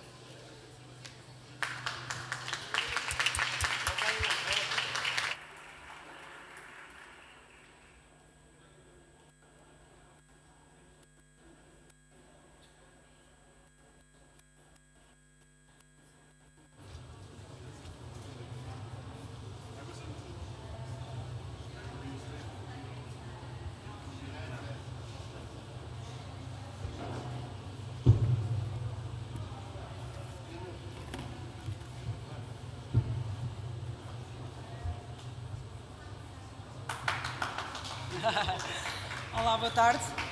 Espero que estejam a ter um excelente dia. Foi-me dada a honra, em nome da Tejo Atlântico, de divulgar os vencedores do Desafio de Inovação 2019. Eu peço desculpas, estou um bocado rouca, foi estar a treinar o discurso para hoje. Este ano o júri resolveu atribuir 3 menções honrosas, um segundo prémio e um grande vencedor. Começando pelas menções honrosas, sem qualquer critério ou preferência, damos os parabéns ao Márcio Pedrosa, da Tejo Atlântico, ao Samuel Coelho, da Schneider Elétrico, pelo projeto AI for Pump. O Márcio está? Não está? Nos ajude, aqui estou a falar nos portugueses, nos ajude a estruturar melhor os nossos processos e procedimentos, que acho que é uma coisa que nós somos muito maus. Eu acho que os portugueses são excelentes em improvisar, são excelentes em criatividade, mas são péssimos a trabalhar de forma estruturada. Portanto, quando os processos não estão definidos, quando é em papel, etc., a gente anda sempre a inventar. Quando digitalizamos os processos é muito mais difícil de inventar. Eu espero. Mecanismos sistemáticos de aquisição, etc., possa ser difícil. Acho que até poderá ajudar-nos a termos um... Não está. Improvisar, se trabalhamos um bocadinho.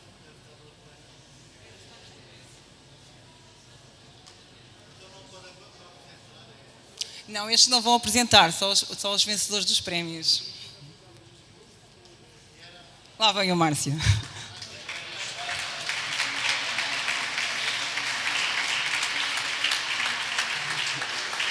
Eu estou a cumprir o meu papel, tu devias estar cá. Parabéns. Obrigado. Acho que vou dar vários beijinhos ao longo desta sessão. Não digas nada. Queres agradecer alguma coisa? Queres falar?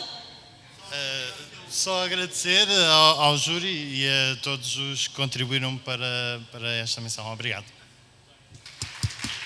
Parabéns.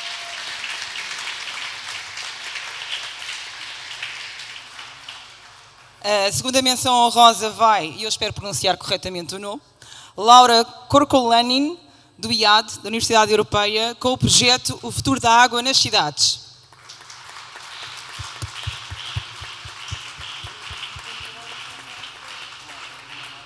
Não sei se está presente ou não.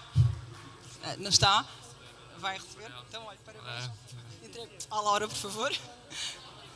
Muito obrigada. Claramente não só a Laura, mas ela não conseguiu estar cá presente, infelizmente, está dentro de um outro trabalho no norte de Portugal. Ela queria claramente agradecer pelo prémio e clarificar que o trabalho surge de uma investigação académica e científica, onde o maior parceiro é a UN Habitat, e com o qual vai continuar a desenvolver a implementação de soluções sustentáveis. Obrigado.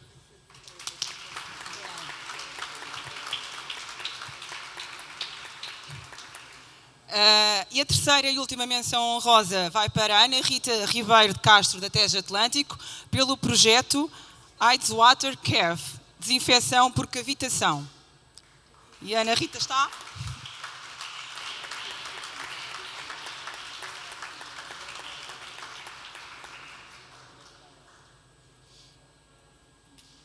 A Ana Rita não está?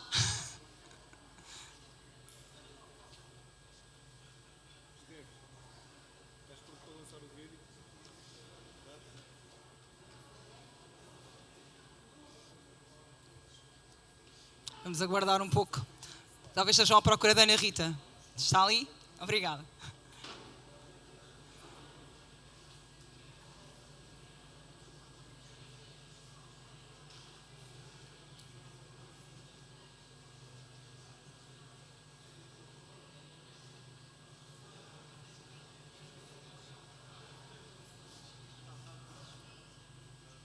Está cá. Já tive a informação de que está.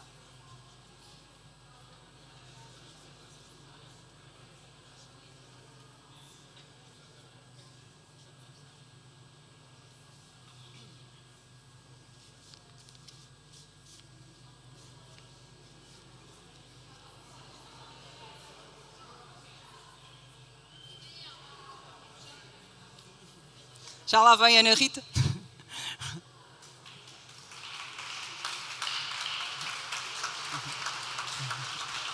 Parabéns.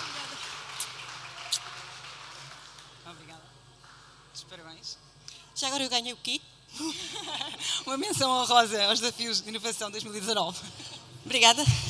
Eu estava noutra sala no auditório, nem pouco mais ou menos pensei em receber seja o que fosse. Participei numa brincadeira, apesar de ser do departamento de laboratório, mas sou engenheira do ambiente, é a minha formação, e preocupa-me sempre também as novas tecnologias e a inovação. Foi uma ideia patafúrdia, em conjunto com uma amiga, e foi assim naquela. Vamos inovar, pode ser que haja alguma coisa. Obrigada.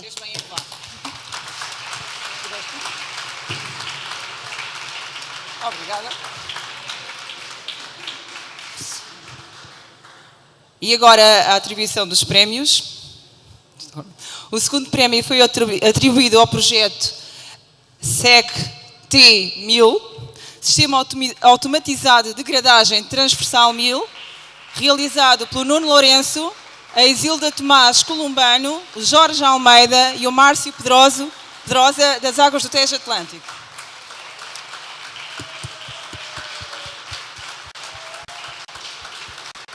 Vamos agora assistir de seguida à apresentação do projeto. Temos o Nuno Lourenço. Parabéns.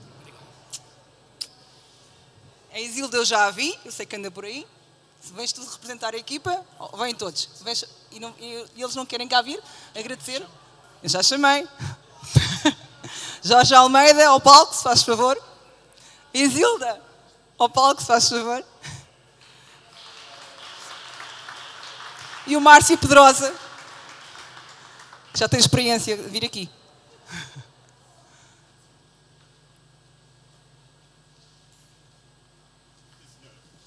Muito obrigada por terem vindo. Estás a ganhar. Já só beijinhos ao Márcio, tu não pode ser. Quem é que quer segurar o prémio? Aqui, Lira, pode ser. Por favor. Então passo a palavra para fazerem a apresentação. Vou dar o microfone. Boa tarde a todos. Antes de mais, muito obrigado pelo prémio. Eu vou fazer aqui uma pequena apresentação, a explicar um pouco o que é que quer dizer. Eu ia explicar, mas tenho que começar no primeiro slide. Ok, isto aqui, basicamente, isto é o que nós vemos todos os dias. É um problema que temos em N instalações pelas águas do Tejo Atlântico e por mais empresas do grupo que se calhar temos também este problema. Isto é o que temos neste momento, são as soluções que existem. Temos soluções caras, tamizadores, podem voltar para trás, por favor, parar. Ou seja, temos tamizadores, grades verticais automatizadas, temos cestos manuais e não temos nada no intermédio disto. Ou temos sistemas caros ou temos quase nada. Neste momento, ou seja, nos tempos que vivemos hoje, acho que não se justifica tanto trabalho para uma tarefa destas. Ou seja, desde o início que o homem, quando inventou a roda, foi para facilitar o trabalho.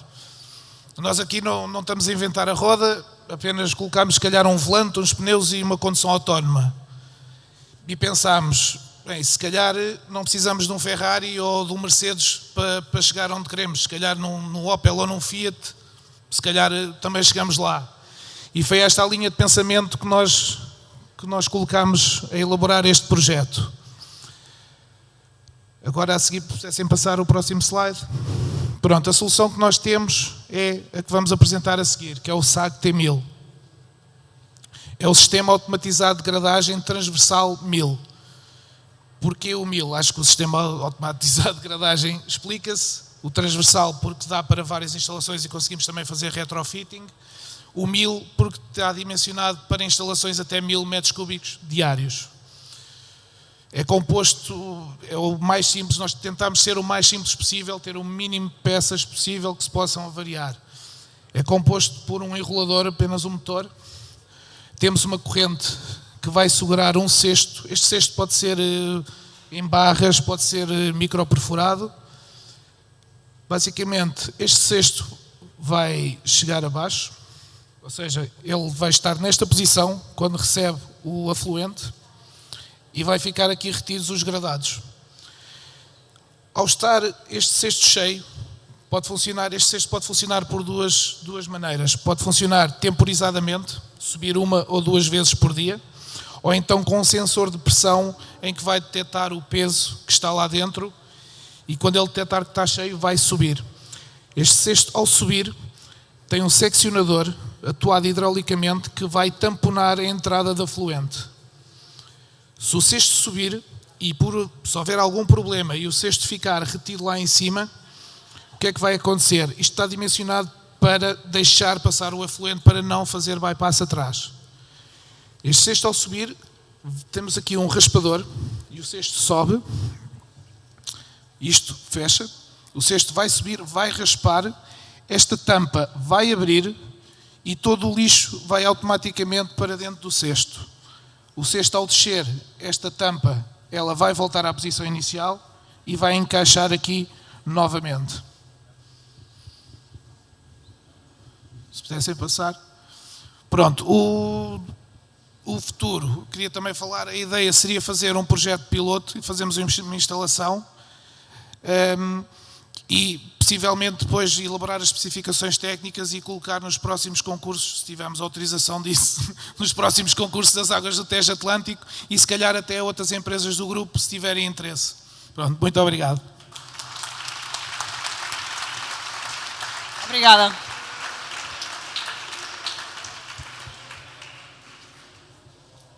Bem, já só me falta apresentar o grande vencedor e o projeto que vai receber o primeiro prémio da inovação da Tejo Atlântico 2019 é o projeto Torre Geofiltro, realizado pelo Carlos Fernandes, a Karina Rodrigues, o Márcio Pedrosa, o Paulo Coelho e o Pedro Henninger, das Águas do Tejo Atlântico. O Márcio Pedrosa está em todas. Está visto?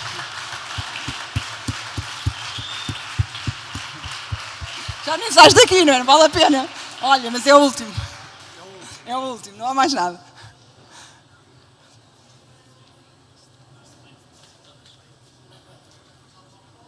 Olá. Parabéns. Obrigado. Faz favor. A Karina e o Carlos não estão? Não. Carlos veio hoje, Não estão? Está bem. Então, agora vou-vos passar a palavra. Quem é que vai apresentar o projeto? Posso?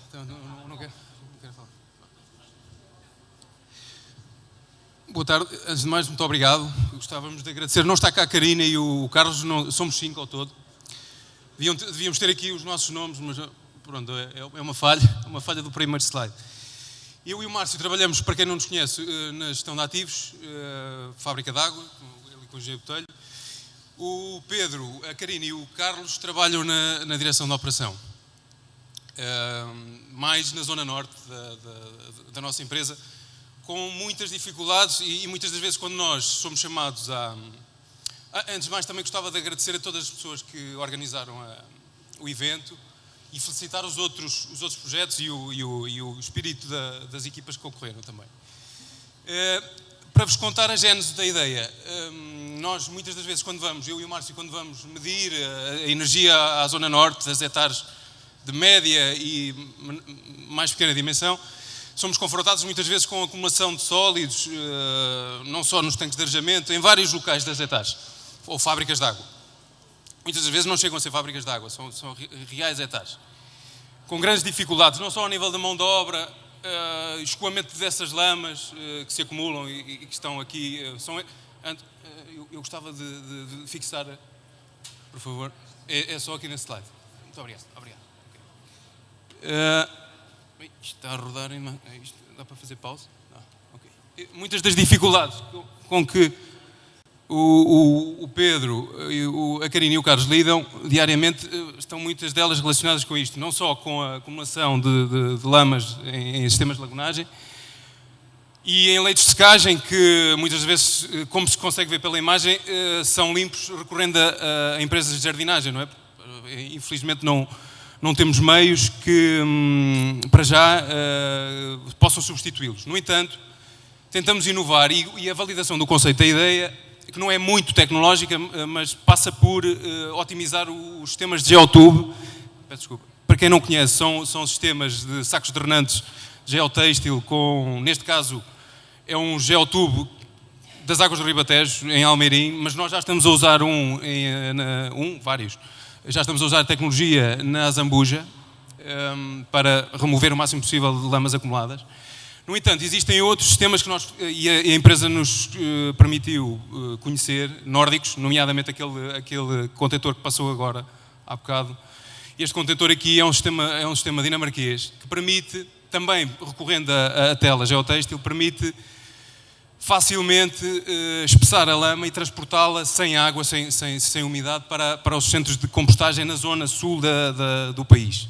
No fundo, é numa cidade muito semelhante às cidades da zona oeste, muito verde, onde grande parte das lamas municipais são canalizadas, inclusive a de Copenhague, em centros de compostagem, e as hectares médias daquela região também são, digamos, produtoras da lama espessada para esses centros, utilizando pura e simplesmente estes contentores. No entanto, nós encontramos algumas limitações económicas e hidráulicas também nestes contentores, e daí querermos reinventar um bocadinho e utilizar a estratégia de GeoTube para evitar algumas condicionantes destes contentores. Depois posso-vos detalhar alguns pormenores, mas essencialmente a principal limitação é a limitação hidráulica, isto é, normalmente os nórdicos limpam canais das cidades deles utilizando também estes contentores e sistemas de bombagem com passagens de sólidos muito grandes, acima dos 100 milímetros. Esses sistemas de bombagem normalmente têm capacidades hidráulicas acima dos 100, 200 metros cúbicos hora. E muitas das vezes o que acontece é que eles têm vários contentores destes em paralelo para receber a bombagem de um só sistema de dragagem-bombagem. Nós não temos capacidade económica e viabilidade para termos uma bateria de contentores desses. Por isso, tentamos, utilizando os nossos parceiros, continuamos a confiar na GeoTube, nos representantes da GeoTube, porque é um geotextil com provas dadas na limpeza de lagoas, com uma resistência mecânica e química e com especificidades técnicas muito sólidas. Normalmente, quando se faz consultas de mercado a concorrentes, nenhum responde com as especificações técnicas da 10K, da GeoTube. Nós tentamos, apesar de sabermos que existem outros desenvolvimentos ao nível dos geotextos biodegradáveis, nós tentamos, para desenvolver o piloto, recorrer a essa tecnologia e otimizar, utilizando esse filtro, otimizar também a posição do GeoTube em si. E quando nos surgiu a ideia de o colocar na vertical para rentabilizar e maximizar a superfície drenante, também sentimos a necessidade de o elevar para garantirmos, após, digamos, a realização de ciclos em bates, digamos, os ciclos semanais, digamos, a necessidade semanal de desidratação em qualquer uma das outras hectares de média dimensão, não só lagunagens, muitas das vezes pode ser realizado por essa torre geofiltro num só dia da semana. A necessidade semanal pode ser realizada num só dia da semana. Isso permite-nos também o quê? Permite-nos otimizar equipas, permite-nos rentabilizar transportes, permite-nos, digamos, otimizar um conjunto de recursos associados às etapas de desidratação. E daí a nossa aposta. Nós continuamos a apostar em sistemas de desidratação para rentabilizar, como já tínhamos tido a oportunidade do ano passado de dizer, rentabilizar diversos recursos de uma só vez. Essencialmente, depois também podemos detalhar este gráfico. Este gráfico foi digamos, um desafio do Carlos. Ele não está cá hoje, mas isto foi giro porque à medida que fomos juntando e nos fomos complementando, houve alguns colegas que foram dizendo, já agora vamos substituir os filtros de banda, porque nós, nas grandes maioria das hectares, fábricas de água do Oeste, temos filtros de banda, essencialmente filtros de banda, algumas prensas que apareceram aqui num dos slides antes, é o slide anterior, e centrífugas. As centrífugas, normalmente temos uma na Carneira, de menor dimensão em Mafra, mas nós sentimos que, apesar da centrífuga promover uma maior redução de volume de lama do que todos os outros sistemas e poder ser rival, digamos assim, da torre geofiltro, sentimos que, em muitos dos casos, como algumas fábricas de água podem ser convertidas em elevatórias a médio, longo prazo, sentimos que a torre, quando compararmos o investimento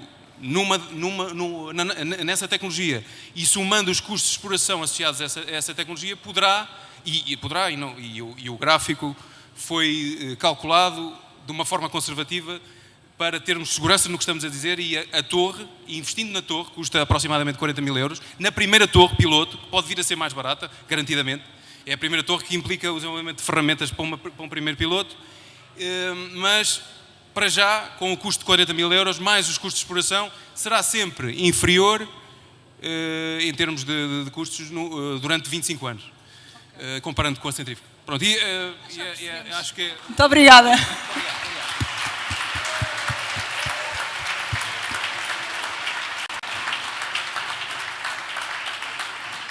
Resta-me dar os parabéns a todos, os premiados. E agora, passando os desafios de 2019, passando para os desafios da inovação para 2020.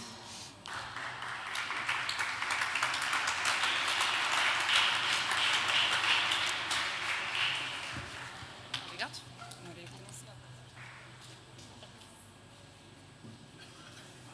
Boa tarde a todos. Em nome da Tejo Atlântico, cabe-me a mim, e mais uma vez, lançarmos os desafios do caminho de inovação agora para o ano de 2020. Esta é uma iniciativa que pretende dinamizar a cooperação entre o setor empresarial e a comunidade científica e também promover o desenvolvimento de projetos inovadores que possam contribuir de alguma forma para a melhoria contínua e para a eficiência e eficácia dos nossos processos e das atividades que desempenhamos e que são atribuídas à Tejo Atlântico. Assim, e para 2020 vamos lançar 3 grandes desafios. O primeiro, Tejo Atlântico 4.0, é o desafio da digitalização. Este desafio o que pretende é contribuir para o processo de melhoria contínua, incrementando ou aumentando aquilo a que chamamos de manutenção preditiva e preventiva, e ao mesmo tempo contribui também para a automatização de todos ou de alguns dos reportes, agora com recurso às técnicas inovadoras e mais recentes da inteligência artificial. Este é o primeiro desafio. O segundo grande desafio tem como temática a otimização da gestão operacional. Este é um desafio que pretende contribuir para a melhoria da eficiência dos sistemas de tratamento das águas residuais e, ao mesmo tempo, simultaneamente, contribuir também para a redução dos consumos de energia e dos custos associados aos processos, não só aos processos de tratamento, mas também os custos associados aos processos de transporte, em muitos casos também com valores que atingem valores muito elevados. Por último, não menos importante, mas último, o terceiro grande desafio tem como tema a recuperação e valorização de recursos. Este desafio assenta na mudança de paradigma da ETARS, enquanto estação de tratamento de águas residuais, para a fábrica de água.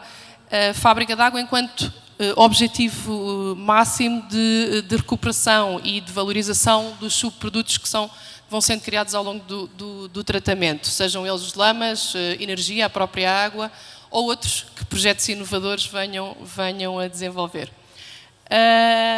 Este é o terceiro grande desafio. Estes 3 desafios são lançados para o ano 2020. Já sei que há aqui alguns colegas que já se dispuseram a participar no próximo ano. Vejo já aí muitas cabeças a borbulhar.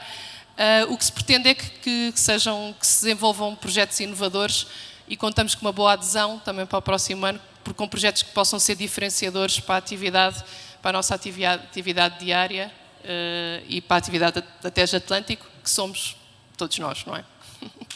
Obrigada.